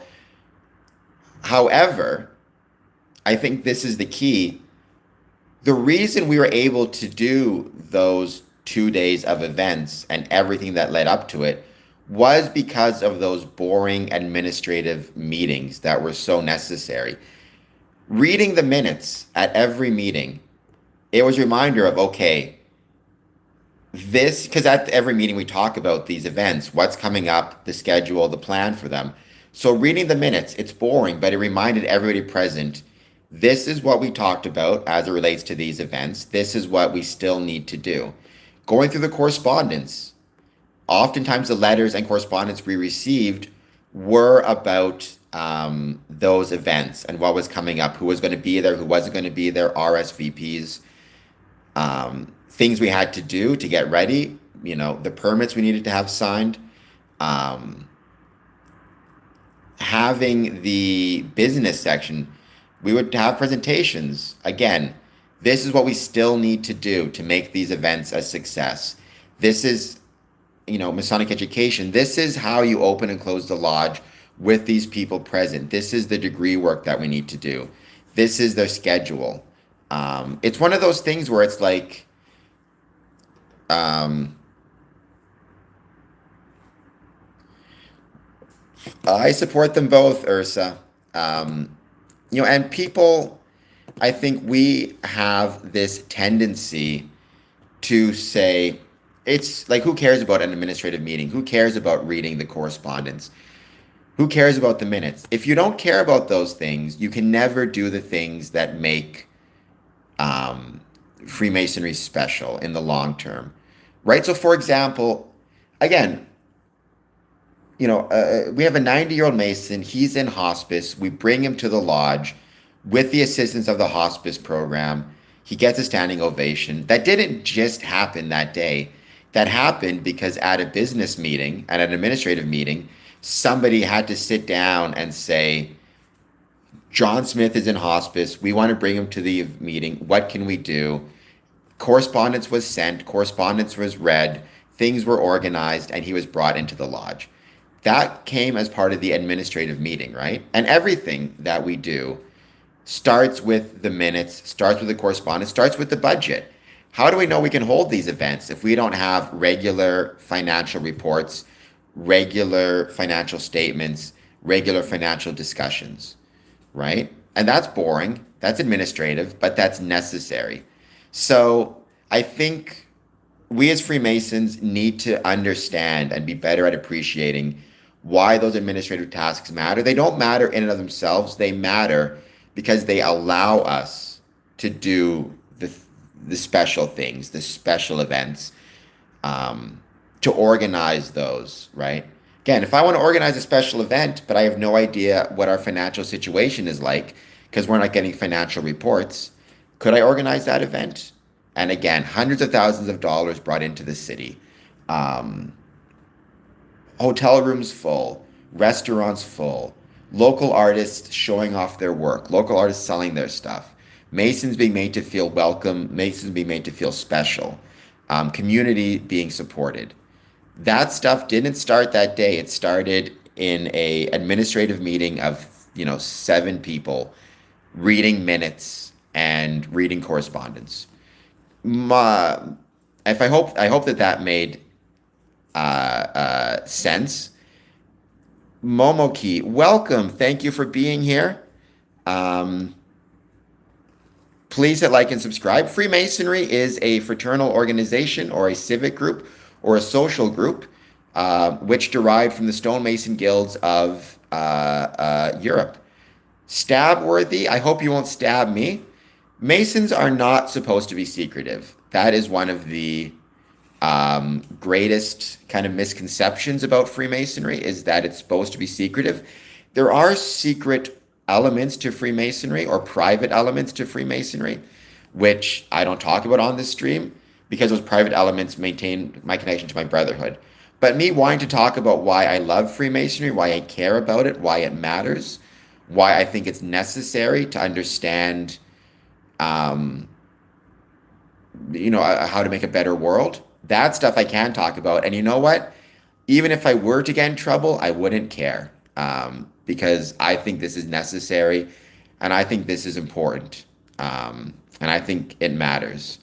Well, thank you, Momakai. I hope you'll hit like and subscribe, and I hope you'll consider doing a super chat. Even just $1 would be an incredible honor. I don't disagree completely. I think if the leaders of Israel and Palestine had Masonic philosophies or ideas, a lot of this stuff wouldn't happen. I truly believe. That's a great question, Mr. Keeps on Ticking. You can't start your own lodge unless you're already. So I could be wrong about this, but I've done some research on it because it actually is coming up in my own area. So I've been studying this and I think I've got this down correctly. To start your own lodge, you must first actually be a member. You must first actually be a member of a lodge that already exists. Then you need to get at least, I believe, seven other Masons, all of whom want to start their own lodge, start your own lodge together. And then what you must do is you must approach each Masonic lodge that presently exists within your district. So let's say you have 15 Masonic lodges in your district. Um, you would need to approach each one and say, you know, the seven of us Masons want to start our own lodge. We're going to call it the Mr. Keeps on Tickin' Lodge. We want to start our own lodge because we all share, maybe you all work in the same place and you want to start a lodge exclusive to people who have the same job as you, um, or whatever it is, right? We can all meet on Sundays, whatever it might be. Um, we all want to start our own lodge. So you send a letter to each lodge in your district, all 15 lodges, and you ask for permission and if or ask for their support, their approval. If over half of the lodges in the district, so eight of them altogether, agree or approve of the desire to start a new lodge, then you start a new lodge. It goes to Grand Lodge. You need to create your bylaws. You need to set your meeting place. You get a charter, and you go from there. Um, but it starts first with you being a Mason already, and you're getting approval um, from the other, at least 50% of the other jurisdictions.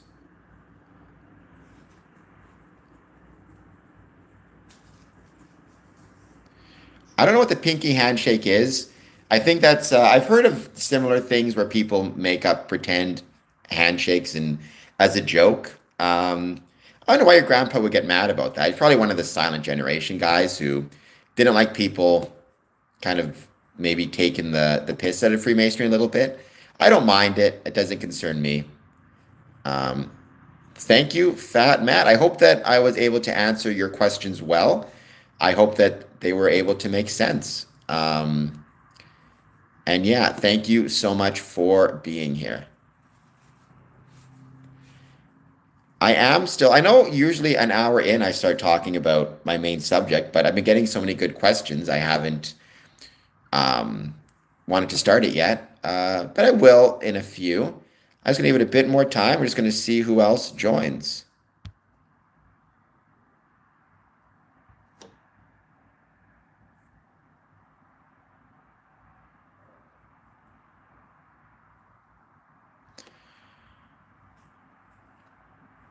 Well, I'm glad about that. And by all means, yeah, get in touch with your local Grand Lodge and you go from there.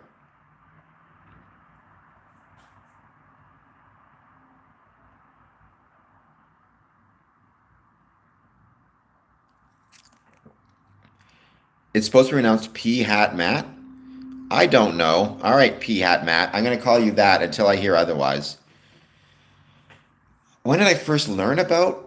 Um, I'm doing well. How are you? I don't know when I first learned about it. It sounds a weird point, but my dad was a Freemason. So at some point when I was a kid, I learned about it. But I don't remember when exactly it was. I remember going, 5 or 6 years old, going to Christmas parties at the Masonic Lodge. Um, so exactly when I was, I'm not sure. It's kind of always in the ether, somewhat. So this is going to sound weird because it's not the best in terms of like it was terrible, but from a Masonic perspective, oh, I had it right the whole time. All right. The best thing that happened to Freemasonry to make it more popular with people was actually the First World War, or more specifically, veterans returning from the First World War. The Great Masonic Boom periods was in the 1920s and the 1950s, and the primary driver of those boom periods were actually veterans returning from overseas who fought in World War One and then again in World War Two and wanted to um, kind of maintain the feeling of brotherhood and camaraderie that they had overseas and joining Masonic lodges as a way to get that, and also as a way to continue serving their communities and their countries. So this desire for brotherhood, right? I agree. It was pretty cool, Momo Chi. Well, there's not really classes in Freemasonry. To my knowledge, George Soros is not a Freemason. I could be wrong, but I've never heard that he is. But the term third class does kind of make me question it because there's not really any third classes. There's not really classes in Freemasonry. And Spirit says he loves being a Freemason. Absolutely. Um, I do too. By the way, don't forget, you guys can join my super chat and become a member. Thank you to all who've done so far. Yeah, no, a lot of Masonic lodges used to do Christmas parties, used to do special events. They're still trying. They're kind of struggling a lot, but because of declining numbers. But it becomes kind of a doom spiral, right? Um,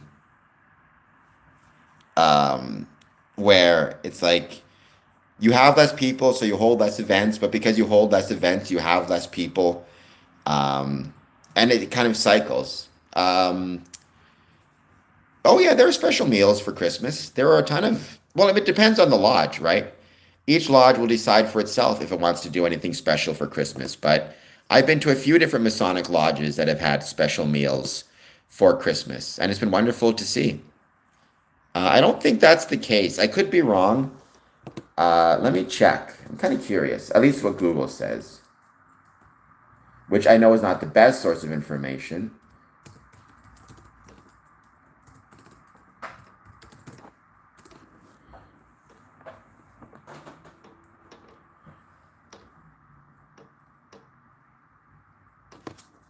Looks like he's not.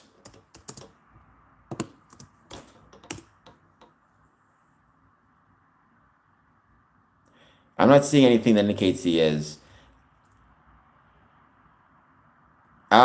Well, it depends, Christina.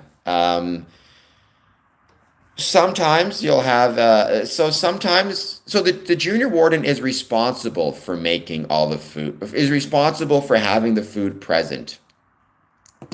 How it becomes present is up to the junior warden. So there are some junior wardens who will actually do all the cooking. You know, becoming getting a crock pot is very a common sight amongst junior wardens.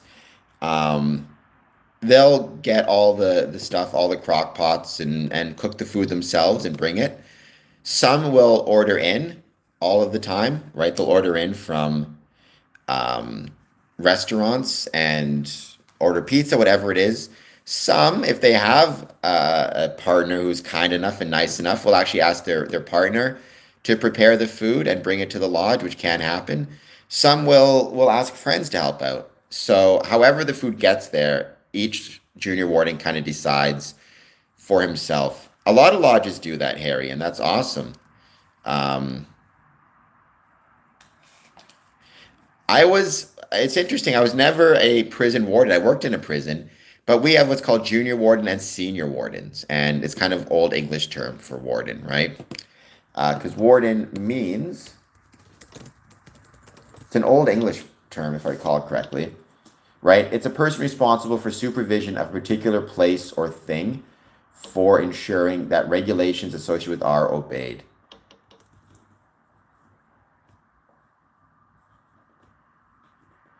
Um, so I was both of them. So I did want to, at some point, discuss and talk about. And by the way, Mr. Keeps, I should have mentioned when I was saying about how you can create your own lodge, I was referring specifically to how it works in Ontario. There may be other jurisdictions that have different rules. However, I believe most are similar format, um, similar understanding, similar rules about how to create a new lodge. I would love to see whole roast chickens and goblets of wine, momo chai. I think that would be awesome and incredible. Sadly, I'm interested. I have had some absolutely incredible Christmas meals in lodges, so some of the best. Um,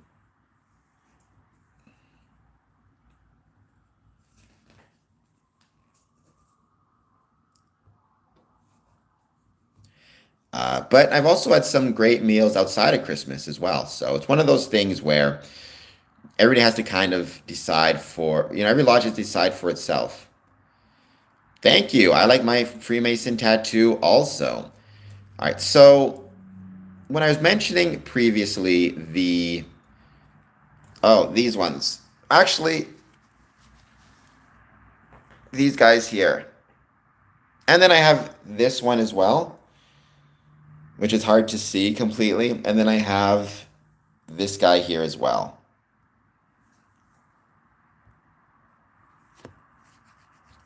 Every year we get a few, so sometimes, I mean, if they see them, right?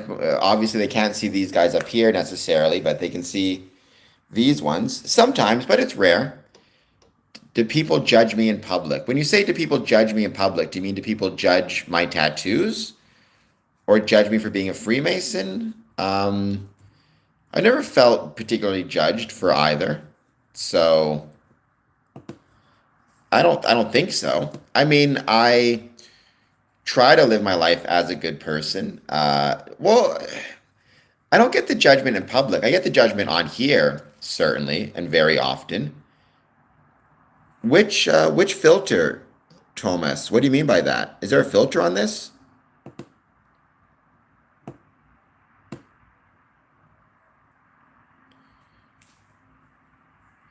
Right. And so for me personally, though, when I um like online, people will judge me about it and say, "Oh, how can you be a Freemason or whatever it is, or they're satanic, they're this or they're that." But I often think to myself, for me as a Freemason, my goal has to be, amongst other things, right, to live my life in such a way that whenever people think of Freemasonry, they'll think of it in a positive light, or at least they'll think about me in a positive light. And hopefully by doing so, to think about Freemasonry in a positive light. It's this old expression I heard about professional wrestling, but I think it applies to Freemasonry. I can't convince you that Freemasonry is good, but I can convince you that I'm good. Well, so the quote about professional wrestling was, I can't convince you that professional wrestling is real, but I can convince you that I'm real. And for me with Freemasonry, it's I can't convince you that Freemasonry is good, but I can hopefully convince you that I'm good. And if I can convince you that I'm good, maybe I can convince you that Freemasonry is not so bad. Um, Craven, I love people of all races, Jewish and or races, ethnicities, religions, pick your term. I love Jewish people. I love my Jewish brethren. I also love people from, Muslim, Islamic, Christian, whatever it might be. Um, I do not know what that means. What is the main belief of Freemasons in a few sentences? Right now, my main belief is Ezra, you're going to get yourself on another timeout um, in a second. Um, so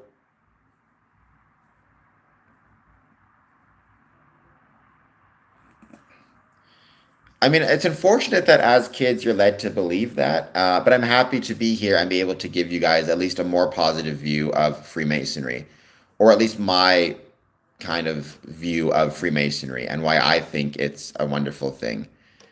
Um, and I'm glad. And again, it's not for everybody, it doesn't have to be. This isn't about trying to convince anybody to join Freemasonry. This is just about me talking about why I love it and answering questions. Um, the main belief of Freemasons, in a few sentences, I would say the main Every Freemason has to decide that for themselves. I know that sounds like a non-answer, but there is no main belief as you would get in, say, a religious organization, right? I can tell you what my belief is, which is my belief in Freemasonry is that the belief of Freemasonry is that the world can be made better through the application of brotherly love, relief, and truth. Um, and that to me is the most important belief. However, oftentimes you'll hear it's about making good men better, which is, fine as a slogan. But Masons have to decide for themselves. Uh, the question would be common sense for what oxygen, right? If you're saying common sense in terms of the ability to meet people and engage with the community, then I would agree. It is absolutely the most common sense option. If you're looking for something more of a religious bent, then it's not. Or if you're looking for something more physical, like you want to join a sports team, it's not. But if you're looking for kind of anything else involving community efforts, community support, and personal support, I 100% think Freemasonry is a very good option. Maybe not the most common sense because everybody's different, but a common sense option without question. It also goes to this idea of having a strong and a rich social life, which Freemasonry provides. I just found this quote. It was posted by a member of parliament in Canada called Garnett Genis. I actually knew him way back in the day. He was an intern with me, I believe. But he said, or sorry, he didn't say it, but he posted a quote from a gentleman named Quadragesimo Anno. He said, following upon the overthrow and near extinction of that rich social life, which once highly developed through associations of various kinds, there remain virtually only individuals and the state. This is a great harm of the state itself. For with the structure of social governance lost, and with the taking over of all burdens which the wrecked associations once bore, the state has been overwhelmed and crushed by almost infinite tasks and duties. And yes, I don't know of any lodges with nukes either, Oxygen. Um, you're not wrong, Dream Seeker. It's beautiful outside today. You are absolutely correct. Um, I want to read that quote one more time and then tell you why I think it's so important for Freemasonry. Following the overthrow and near extinction of that rich social life, which was once highly developed through associations of various kinds, there remain virtually only individuals and the state. This is to the great harm of the state itself, for, with the structure of social governance lost, and with the taking over of all burdens which the wrecked associations once bore, the state has been overwhelmed and crushed by almost infinite tasks and duties. I really want to highlight this quote because to me it touches on something I've oftentimes discussed on this stream, why I think Freemasonry is so vital and so important. Um, when you talk about what does Freemasonry contribute to the world, what does Freemasonry contribute to the communities?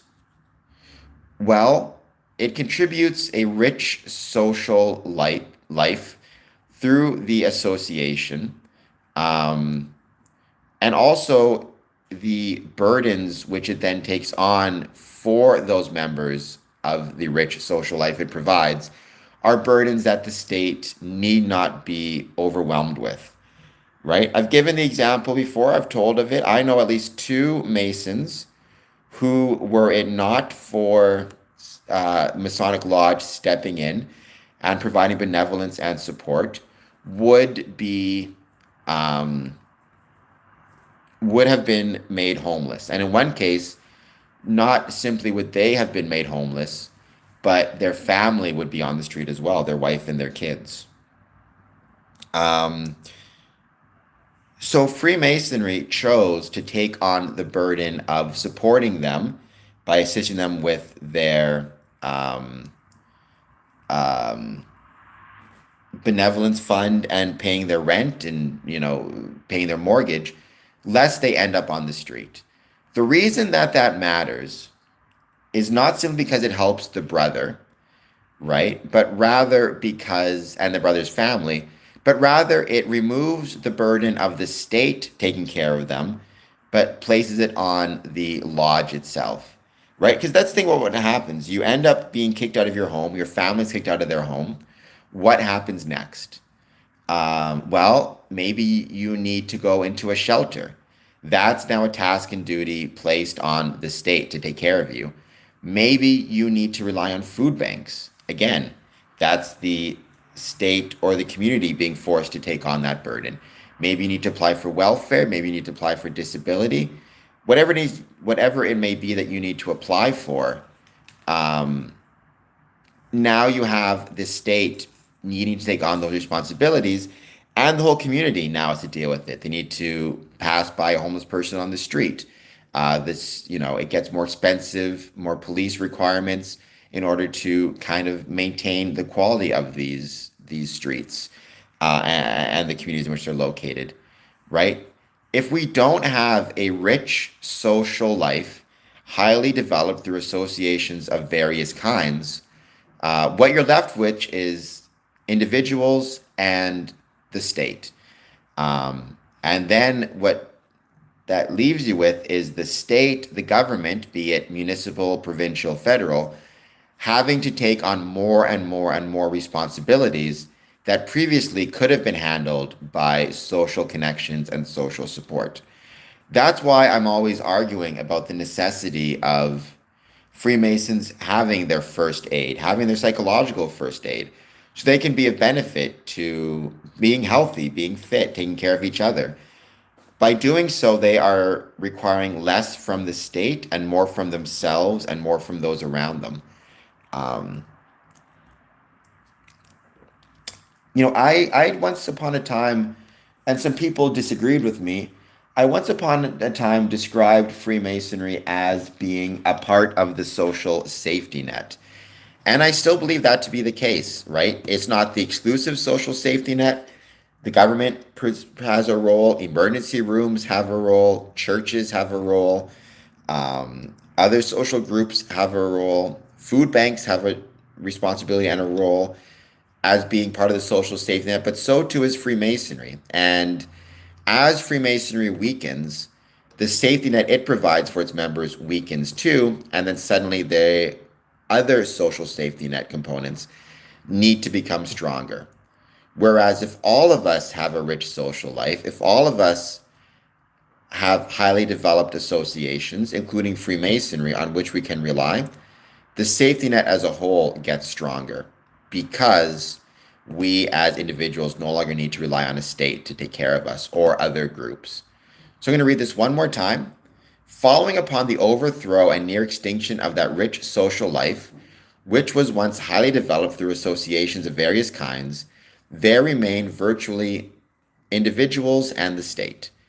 This is to the great harm of the state itself, for with the structure of social governance lost, and with the taking over of all the burdens which the wrecked associations once bore, the state has been overwhelmed and crushed by almost infinite tasks and duties.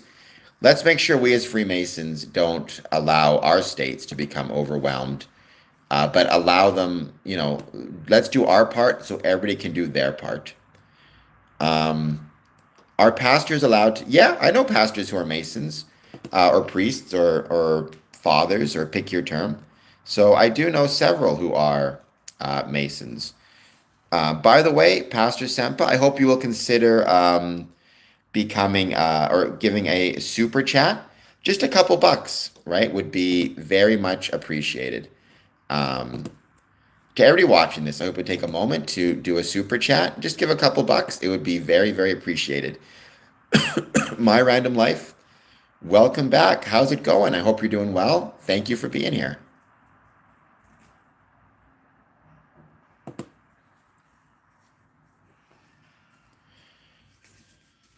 I don't see any Trump speech at the moment. I'm not sure to what you're referring. I'm doing great. How is your day going?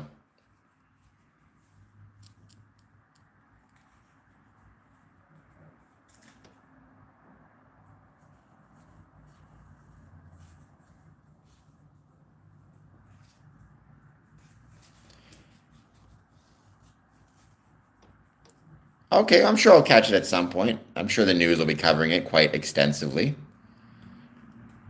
So that's one thing I wanted to mention. I also wanted to mention September. So about 11 months to go.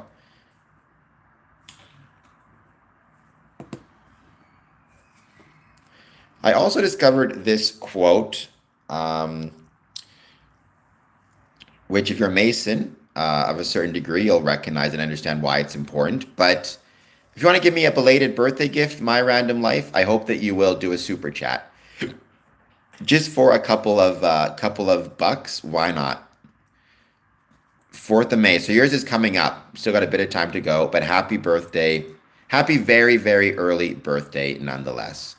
So this quote, nothing seems adequate to the crisis that is upon us. Fair enough. Then thank you for being here anyways. It's no worries at all. Here's this quote I found. I shared it on my social media. Nothing seems adequate to the crisis that is upon us. In our extremity, we are tempted to take refuge in old shibboleths that we ourselves long since abandoned. Shibboleths meaning tests, right? I think because there's a lot of things within the world that seems incredibly scary. Um, Certainly, this is the first time in human history where humans have actually had the capability to destroy the world through nuclear weapons, which we never had before. Maybe very, very early in our evolutionary history, when maybe there were less than 10,000 humans or, Homo sapiens, it is possible to imagine an event happening that would have resulted in, the extinction of the human race. But for most of our history, it's always been the case that, even if an absolute tragedy happened, the majority of humanity would survive. Nuclear weapons makes that no longer the case, right? Social media, AI, a lot of other things, right? It's pushing a lot of fear and this idea that we are within some type of crisis, be it a crisis of meaning or otherwise. And for many people in the past, one of the old shibboleths that they would use was civic engagement and social groups and a social life.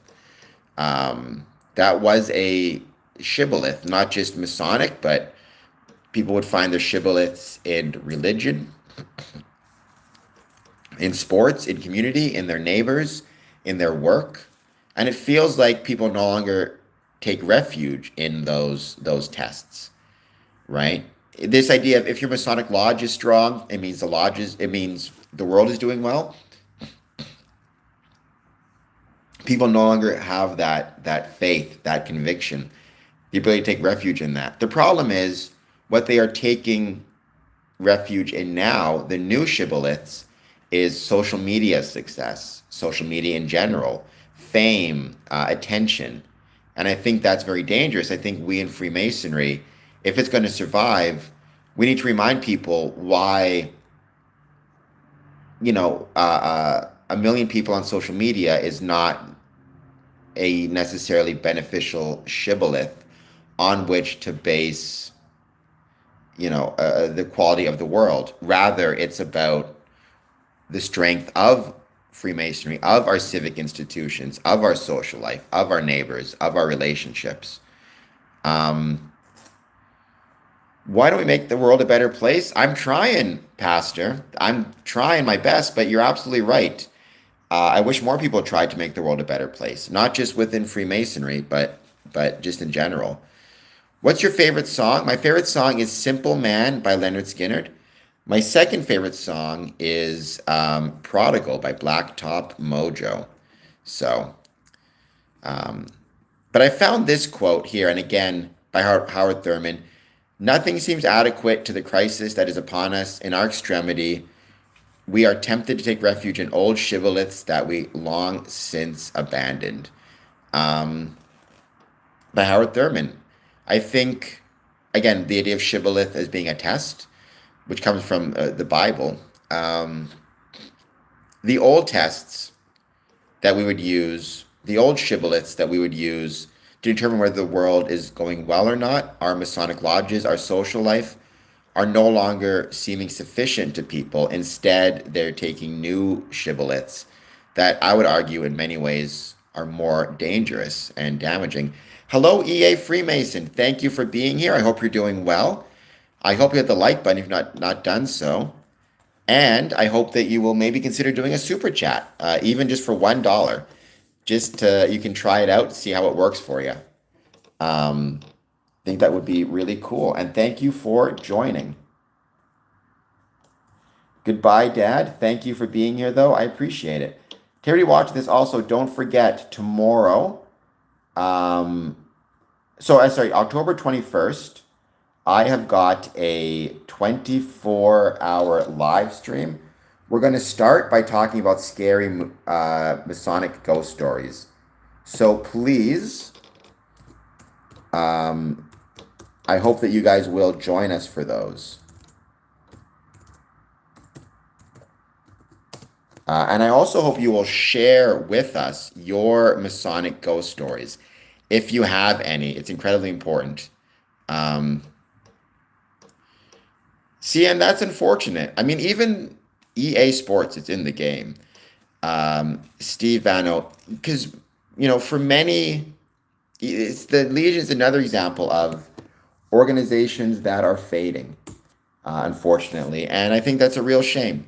And how can we potentially try to grow our...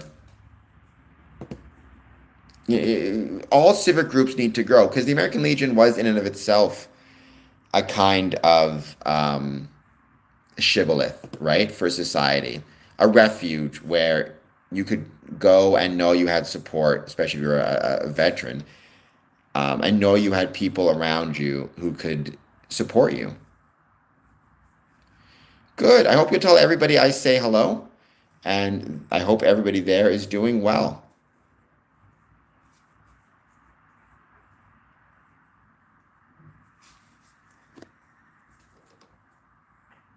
I don't believe he was, Pastor. I do not believe that he was.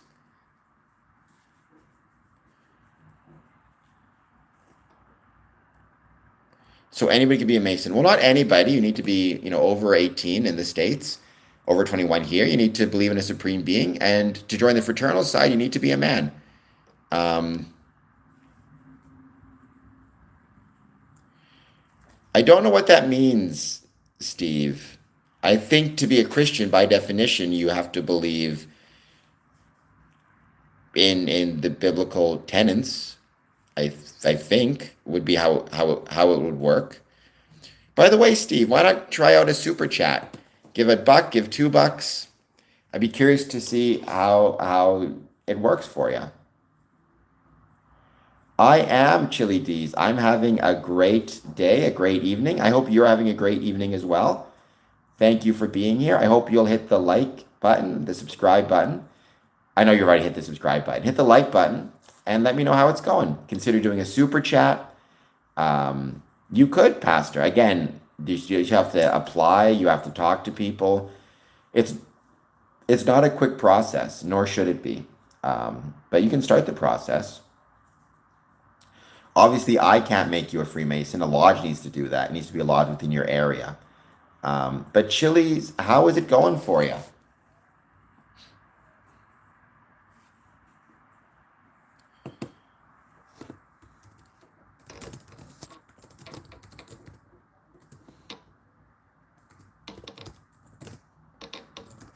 Sure. I mean, I would take either, to be honest. I'm just grateful for anybody who supports the channel in any way. You can do so through Patreon. You can do so through donations.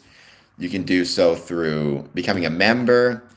And if you can't afford it, which I completely understand, I know times are rough, then hitting the like button, sharing, commenting on videos, all of that stuff helps out just as much and is just as appreciated. However it is that you want to do so. And just even honestly, you being here is incredibly valuable as well. And I appreciate it very much. However, having said that, I am trying to see how the vision, sorry, how the super chats go, um, and how all of it goes. And thank you, Steve. That is incredibly kind of you. Sorry, so if you could go back, because I'm not sure what you meant by, um, forgive me. The can anybody be a Christian statement? I'm not sure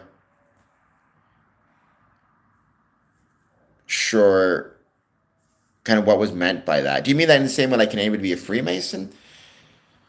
Oh, I'm very sorry about that. The arthritis flare-up sucks, I'm sure. But thank you so much for um, being here anyways, and I hope you're talking to your doctor about as much as you can. Um, does being Mason give you access? It does not. I mean, I don't know what you mean by that, Pastor. Certainly, if you're a Freemason, you will get access to the modes of recognition. You're going to be very disappointed in them because you're not going to learn where the treasure is. You're not going to learn there is no treasure, right? You're not going to learn where the spaceships are kept. There are no spaceships. There's not the certain information you learn. You're not going to learn some secret of the universe. You're going to learn the modes of recognition, but the true secret of Freemasonry is how it makes the world a better place. And that is something um, that you don't even need to be a Mason to necessarily know. But being a Mason, I think, brings it closer to your heart. Thank you, EA Freemason. Like I said, even $1 is something I'm grateful for. Um, it's more for me right now just seeing how it works and how it operates and figuring things out because I'm brand new to the partner program. I think religious beliefs can get in the way of human evolution, Steve, but I also think they can be helpful to human evolution. On the it really depends on how those beliefs are being used and operated. Um, I mean, access your secret library. No, any book you find in a Masonic library, you can find on eBay. The one exception might be a ritual book, but even those you can find on eBay, probably, to be honest. Yeah, I tend to be pretty not secret. Obviously, there are certain things I keep a secret, private. The reason being, as I've discussed many times, uh, it's the family recipe example, right? Our Masonic secrets are like a family recipe that we pass down from generation to generation, as we should.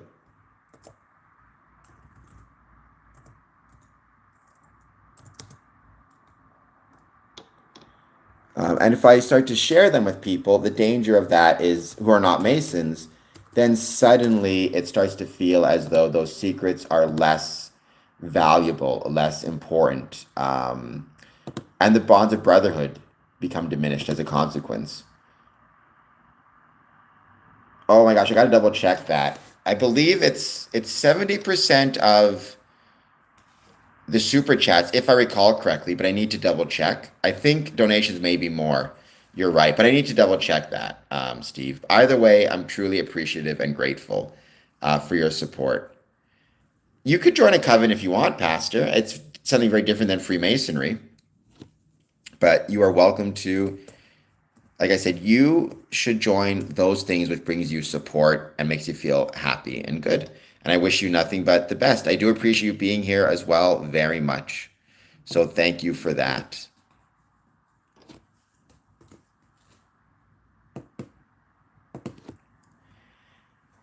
Chrono Floor says unorthodox. If you don't mind my asking, what is unorthodox to you? Unorthodox talking about Freemasonry? My views on Freemasonry? I'm working on it. The problem is everybody's so busy right now. It's been hard to get guests, but I promise you, I'm working on it. As soon as I get some more guests, I will let you know. You'll see the announcements.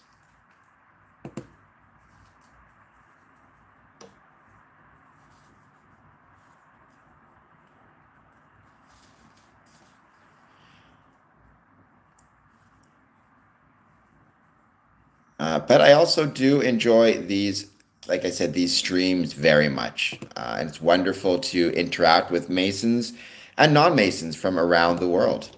So thank you so much for that. So I gave the two quotes that I have. I also wanted to give the discussion once again on the government shutdown in the US. People have actually, I'm going to make that a poll question. Give me 1 second.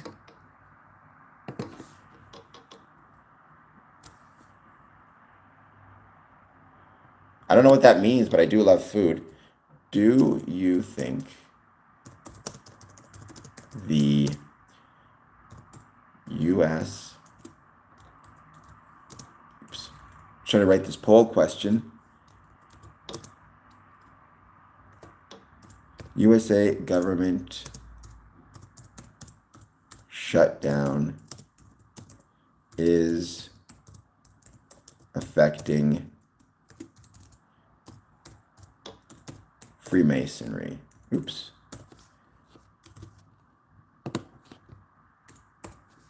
Oops. Yes, no. Let's see what people say. I came across, I am the worshipful master of Border Cities Lodge. So I can't hold any other offices, but I've been through the lineup dozens and dozens and dozens of, well, not dozens and dozens, but several times in all the different lodges. Because I'm a member of 3 lodges. So yeah, I've held and hold offices.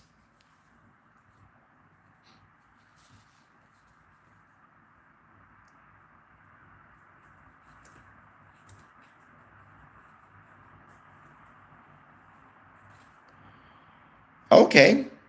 He sounds like an awesome guy.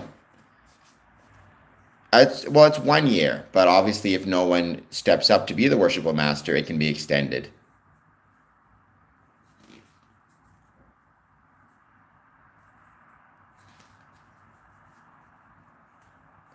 I'm trying and I'm failing miserably, but I am trying to find this article.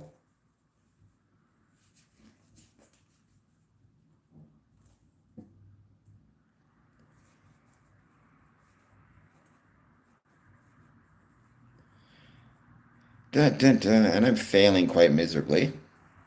If I can find it soon, I promise you I will start talking about this. But my biggest concern is with the shutdown is to what extent will the missing paychecks begin to force Freemasons who are government workers to either take additional jobs, to request benevolence from the lodges, or to cut back on paying their Masonic dues. John G., I identify as incredibly handsome. Please hit like and subscribe. I would truly, truly appreciate it.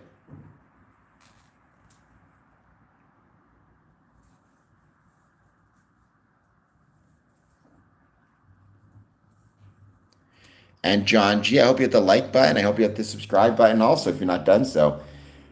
Well, this is my work. If you want to help me with my work, I hope that you will consider giving a donation, super chat, becoming a member. But I consider Freemasonry my work.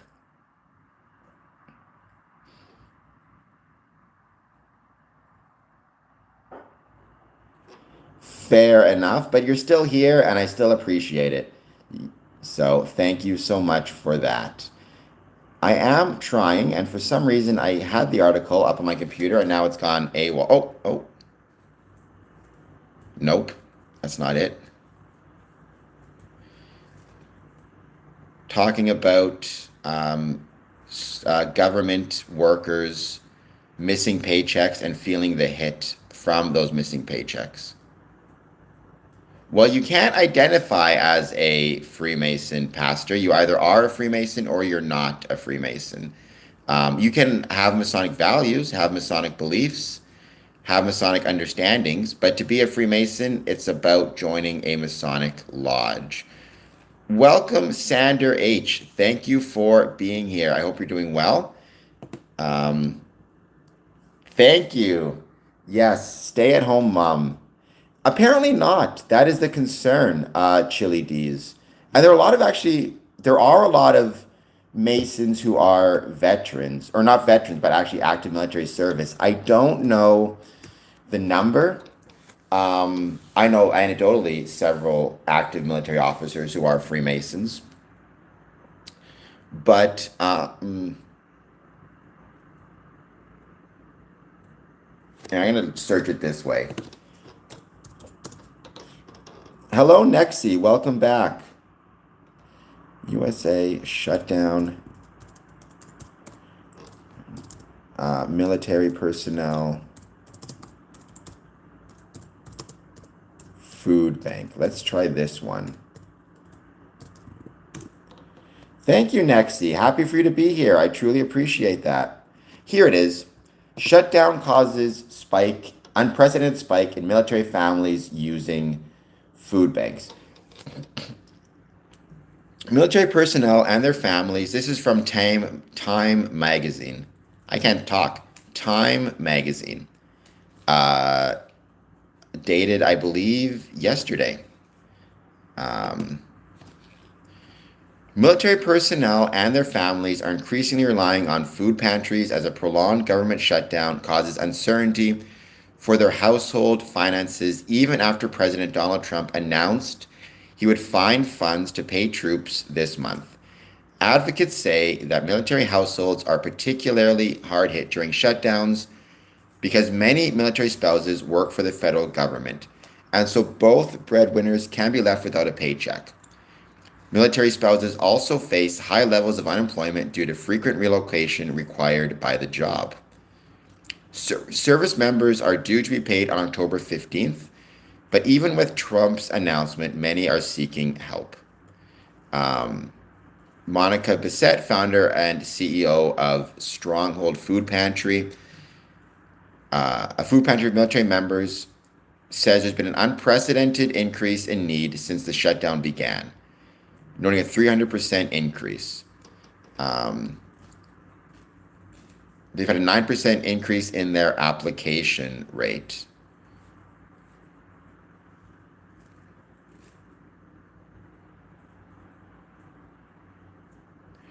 So what they're saying is, yes, there's an announcement that they would get paid on the 15th. However, there's a lot of nerves as to whether or not people will be getting paid on the 15th. And again, that uncertainty, not only will it create uncertainty for the military, but for almost anybody, right? Here's what somebody said, right? If we see a lapse in pay come the 15th, my children do not get the medication that's needed for them to live their life because we live paycheck to paycheck, right? Somebody above put it really well in this article. It shouldn't be the case that nonprofits and community organizations have to be the safety net for those in uniform. This idea of the safety net, of a safety net, just what I talked about above. Freemasonry is a safety net. It's a community organization that acts as a safety net. However, let's say this caller here, he says, if we see a lapse in pay come the 15th, my children do not get the medication that's needed for them to live their life because we live paycheck to paycheck. So what that would mean for us as Freemasons, if that person's a Freemason, is he going to be relying on the lodge for benevolence to cover the cost of his kid's medication? Does that put a strain on his lodge finances in order to cover these costs? Or will he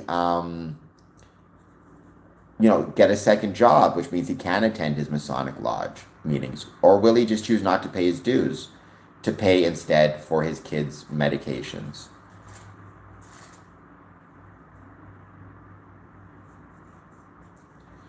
I can imagine that it's really tough to have a family and be an active service veteran. Even if you Google in U.S. shutdown missing paychecks,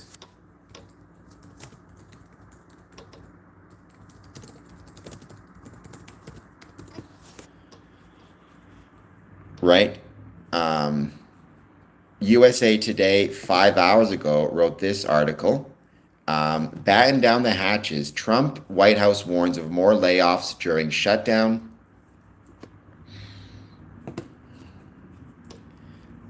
Let's see.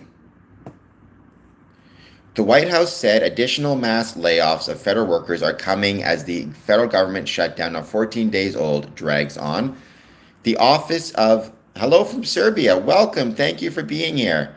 It's great to have you from Serbia. The Office of Management of Budget, in an October 14th statement posted on X, said the White House is making every preparation to batten down the hatches and ride out the Democrats' intransigence. Pay the troops, pay law enforcement, continue the RIFs, and wait.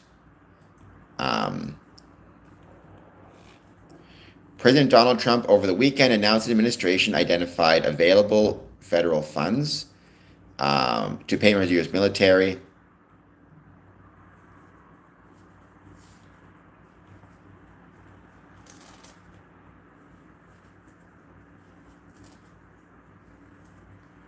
Dun, dun, dun. Historically, non-essential federal workers are placed in furloughs that pause their pay during the government shutdowns, but they are not part of the widespread federal layoffs. About 75,000 federal workers have been furloughed during the shutdown.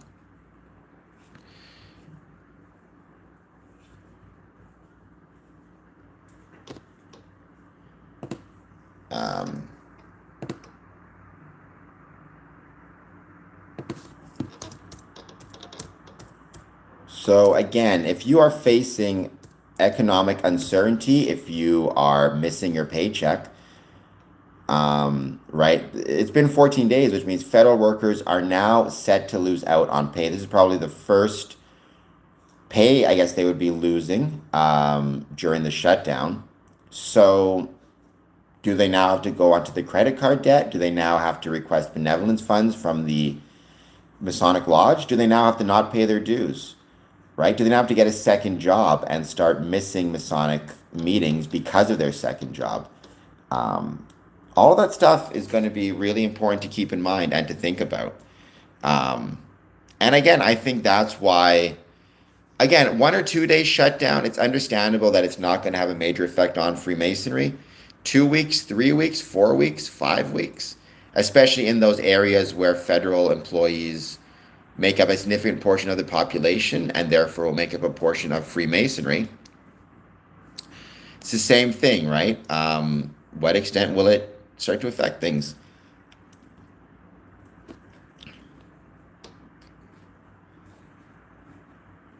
You know, The Hill reports dwindling paychecks add pressure on GOP, Trump, Democrats to end shutdown. I would also say dwindling paychecks add pressure on community safety nets and civic organizations to pick up the slack.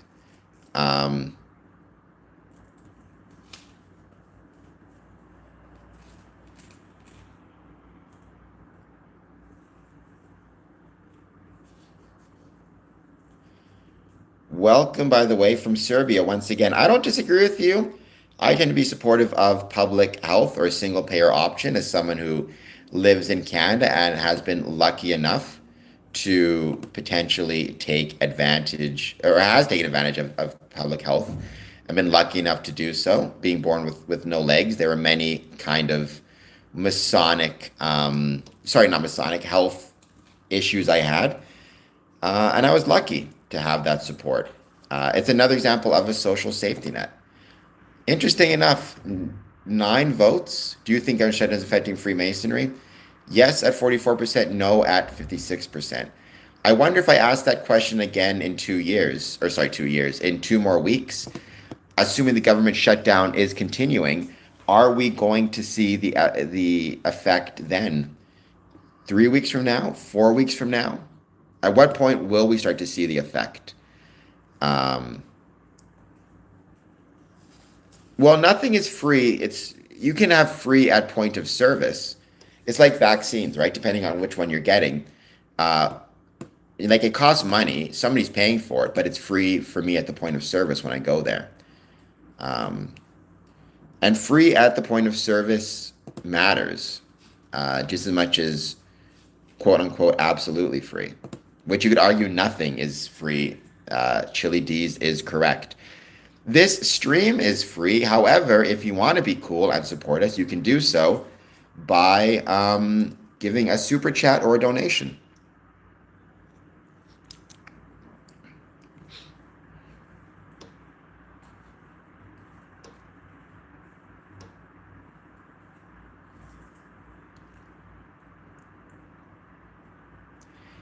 I know, right? I don't like to talk about how awesome I am at the segues, but let me tell you, I can be pretty awesome when I need to be.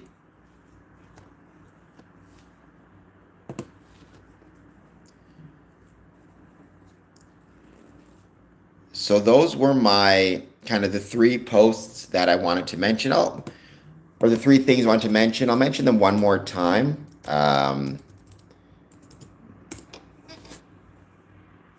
The let's see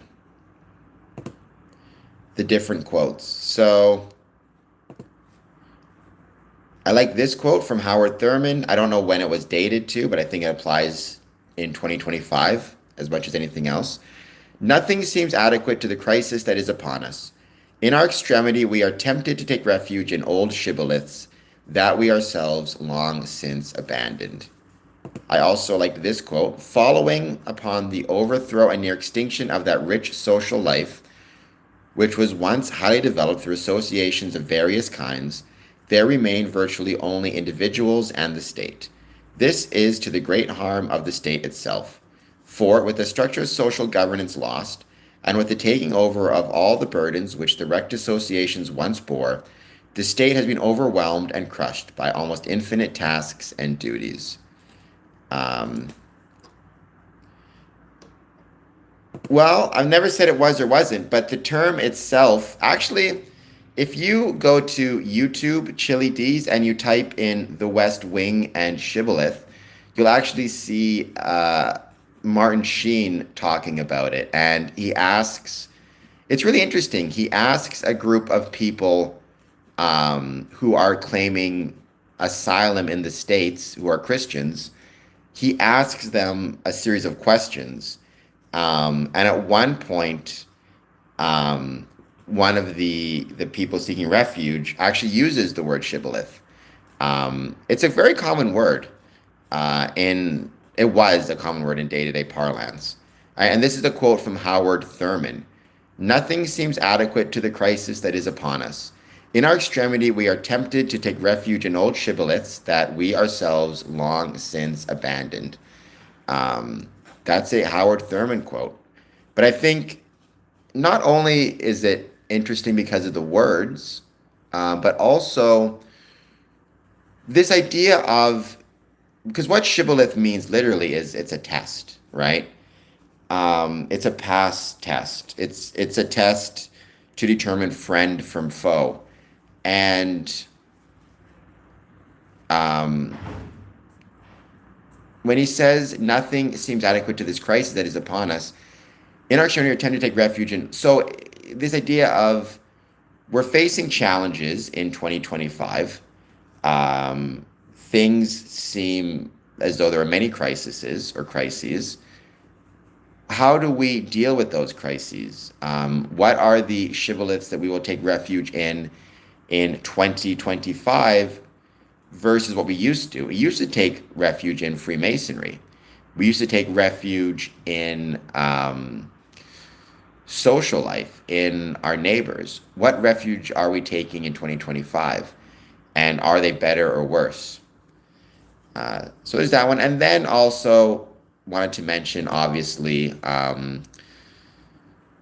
the government shutdown, its continuation. There are many veterans who seem to be Freemasons. Are they getting nervous? Are they going to the lodge for support? Etc., etc. Pastor, I've talked about what the Masons even do. We make the world a better place through the application of brotherly love, relief, and truth. I'm going to give this stream maybe another 20 minutes. Then we'll be ending this stream. I'll be back on 1 a.m. I'm going to be posting some YouTube shorts pretty soon, though. So keep up and pay attention for those.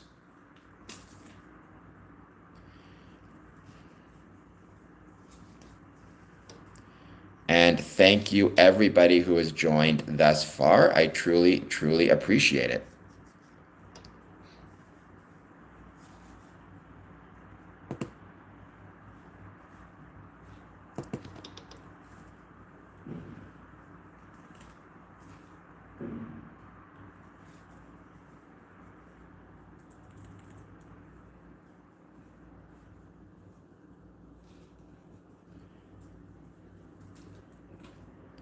No worries, EA Freemason. And like I said, say hi to everybody for me tonight.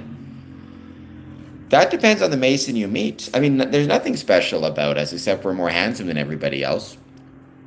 But beyond that, I don't think that we're special. We have modes of recognition. So if you were a Mason, you would potentially be able to, understand their Mason through special modes of recognition. But it's not that Freemasonry is special than anybody else. No different than if you meet a football player, they're not more special than you. They have certain knowledge and skills as it relates to being a Freemason, but that's a whole different can of tuna than what you are referring to, right? I would never say being a Freemason makes you quote unquote special. I mean, I'm special because I'm handsome and awesome. It's a different thing altogether.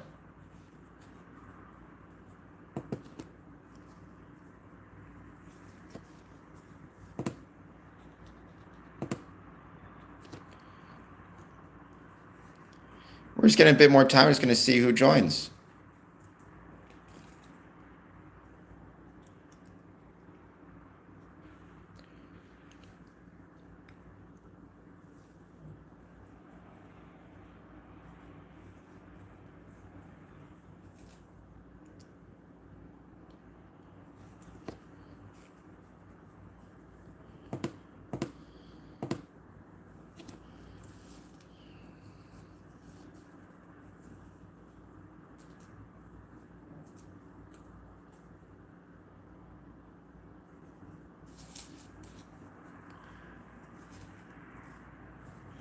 That is true. And that's why I always tell people, Pastor, do not assume that just because somebody has a Masonic ring that they are a Freemason. That's not how it works. Um,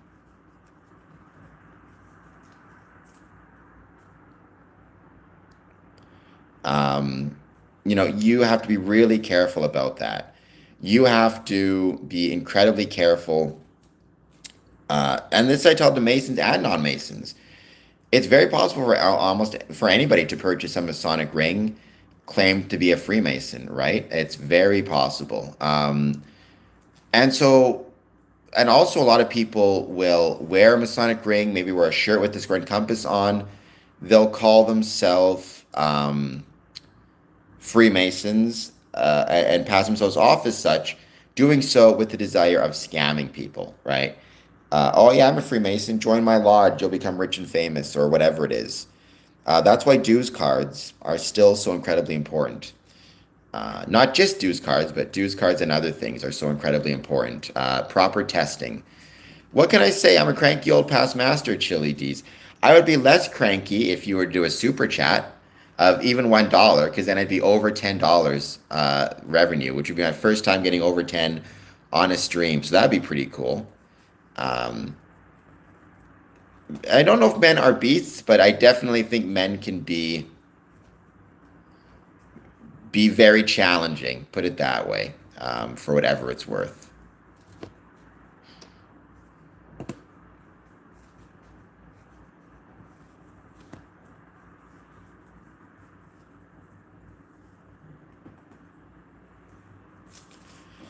And it would, although I will say, even that, the idea of them having no honor, I'd be really careful with that, Chili D, because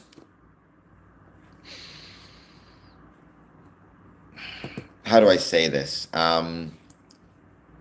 It's very possible that somebody may join a clandestine lodge, believe they're a Freemason, have the ring, thinking that they're a Freemason, and then in fact not be one. Or they may have seen incorrect information online Like they may have seen somebody tell them if their dad was a Freemason, then they're automatically a Freemason and they can wear the ring or something to that effect. None of which is the case, but if they believe it, I don't necessarily want to automatically knock them for that, right? Um,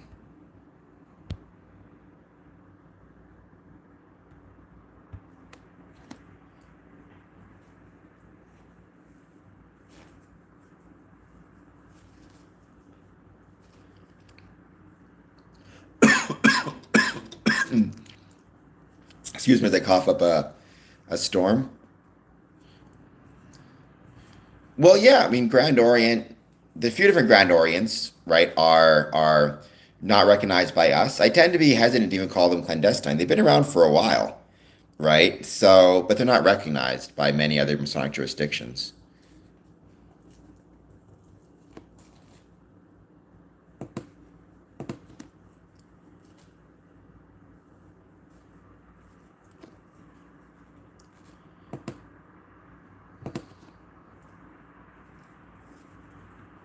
Yeah, it's unfortunate, EA Freemason. It's unfortunate, Courtney, but that does happen often. You just have to be careful. Be wary. Sometimes talking to another Mason about it is the best approach to take. But if you're willing to be careful and you can be careful, you'll probably be okay.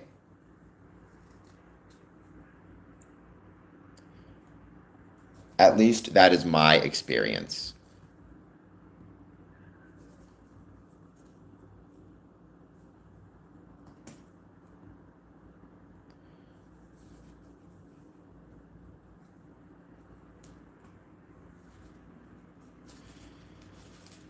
Oh, there's a lot of, yeah. But again, I am always very hesitant about calling some of them clandestine. I mean, if they've been around for long enough, like, you know, it's just different. It's just a different type of Freemasonry at that point, in my opinion.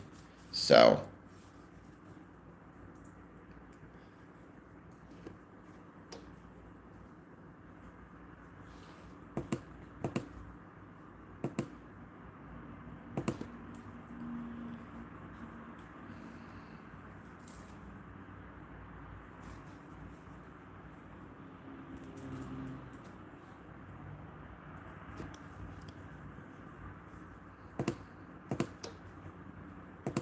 I'm going to give it another, let's say, 10 minutes, just see if anybody else jumps on quickly to say hello.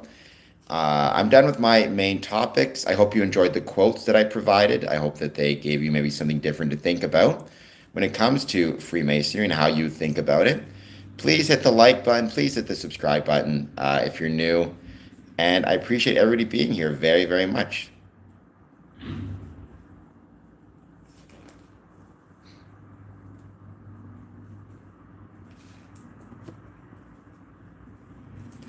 Hit the sack, Chili. But thank you for being here as always. I truly, truly appreciate it. And I appreciate everybody who's been here so far.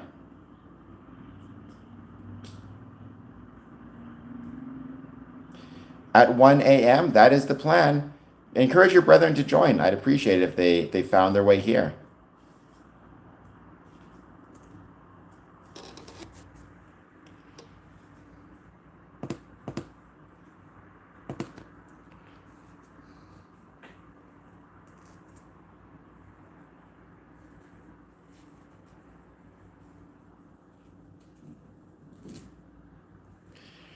Thank you, Nobody 340. I hope in honor of my pretty eyes, you will consider giving a um, super chat or a donation.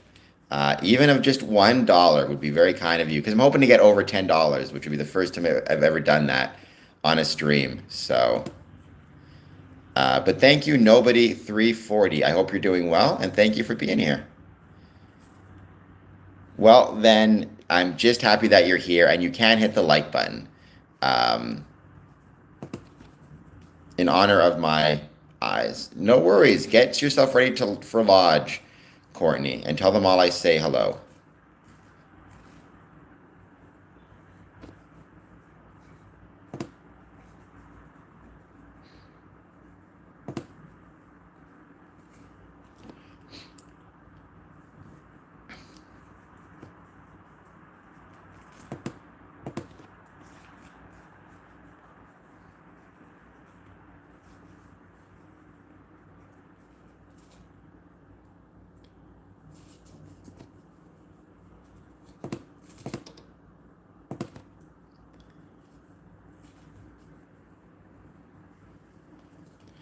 All right, we're gonna give this another 10 minutes thereabouts. That'll be 3 hours. And then we'll end the stream for today. But we will be back 1 a.m. and then 1 p.m.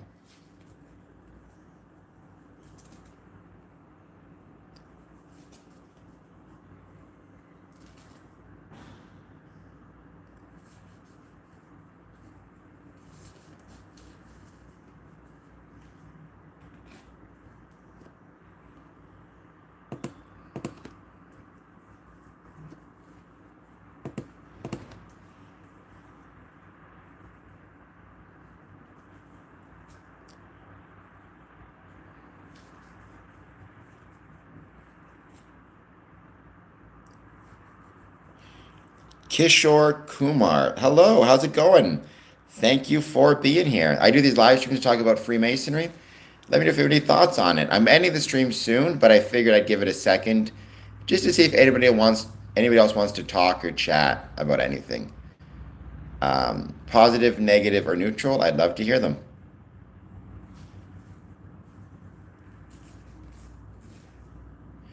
I am from Canada. I am born in Winnipeg, but live in Windsor, Ontario.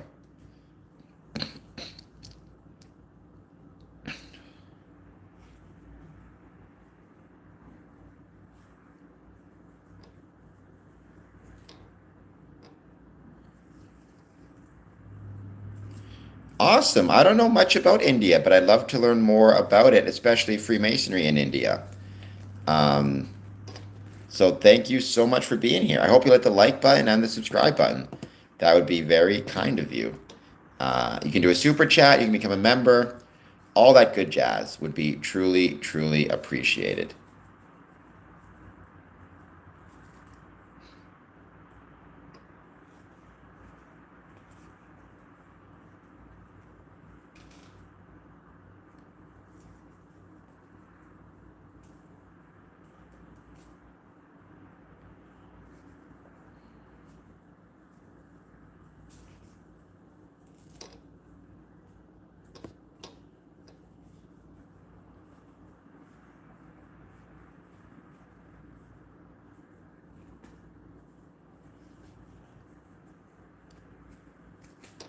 And thank you for being here. Thank you, Kishore. That's very kind of you. Do you have any questions about Freemasonry? Any thoughts? Any ideas? Anything you want to talk about? Or it can be anything you want to talk about in general. It doesn't even have to be about Freemasonry per se. So if there's anything, Justin Trudeau, the former Prime Minister of Canada, geez, what about him?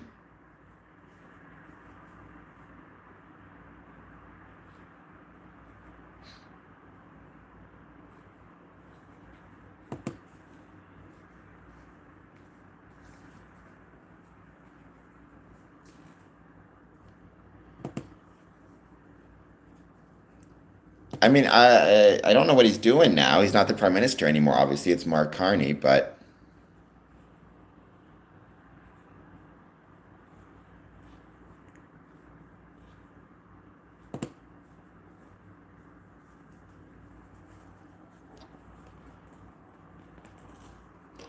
he is. He is. There's a lot of different debates about that, so we'll see how it goes. We don't know for sure what's going to happen. I don't think anybody does. But I think it can be a nerve-wracking time, especially if you're in a business that will be affected by the tariffs one way or the other. Um,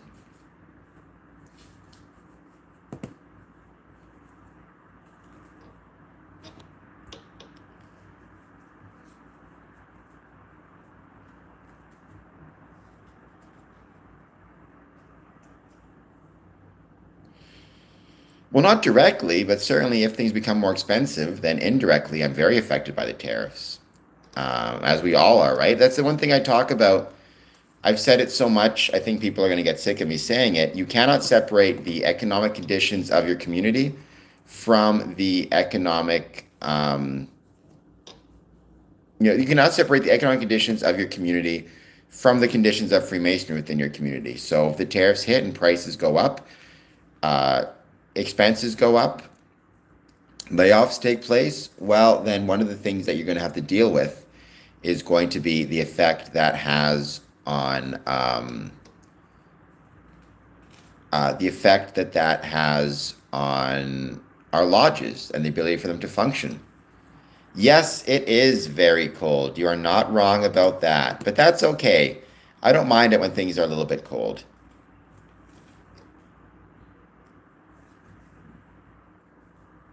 I grew up with cold, so.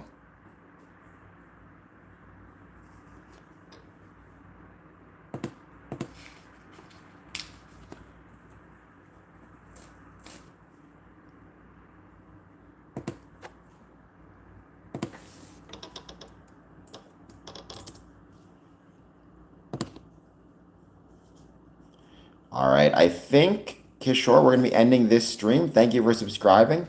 I will be back on stream tonight at 1 a.m. So I hope to see everybody then. I'm sure it can be very challenging, Kishore, but that's okay. Because I also know a lot of Indian people who are pretty incredible and can handle a lot of challenges and are very tough. But I'm sure it's incredibly warm there. I've been told it's incredibly warm there. All right, guys, thank you so much. I hope to see you all very soon.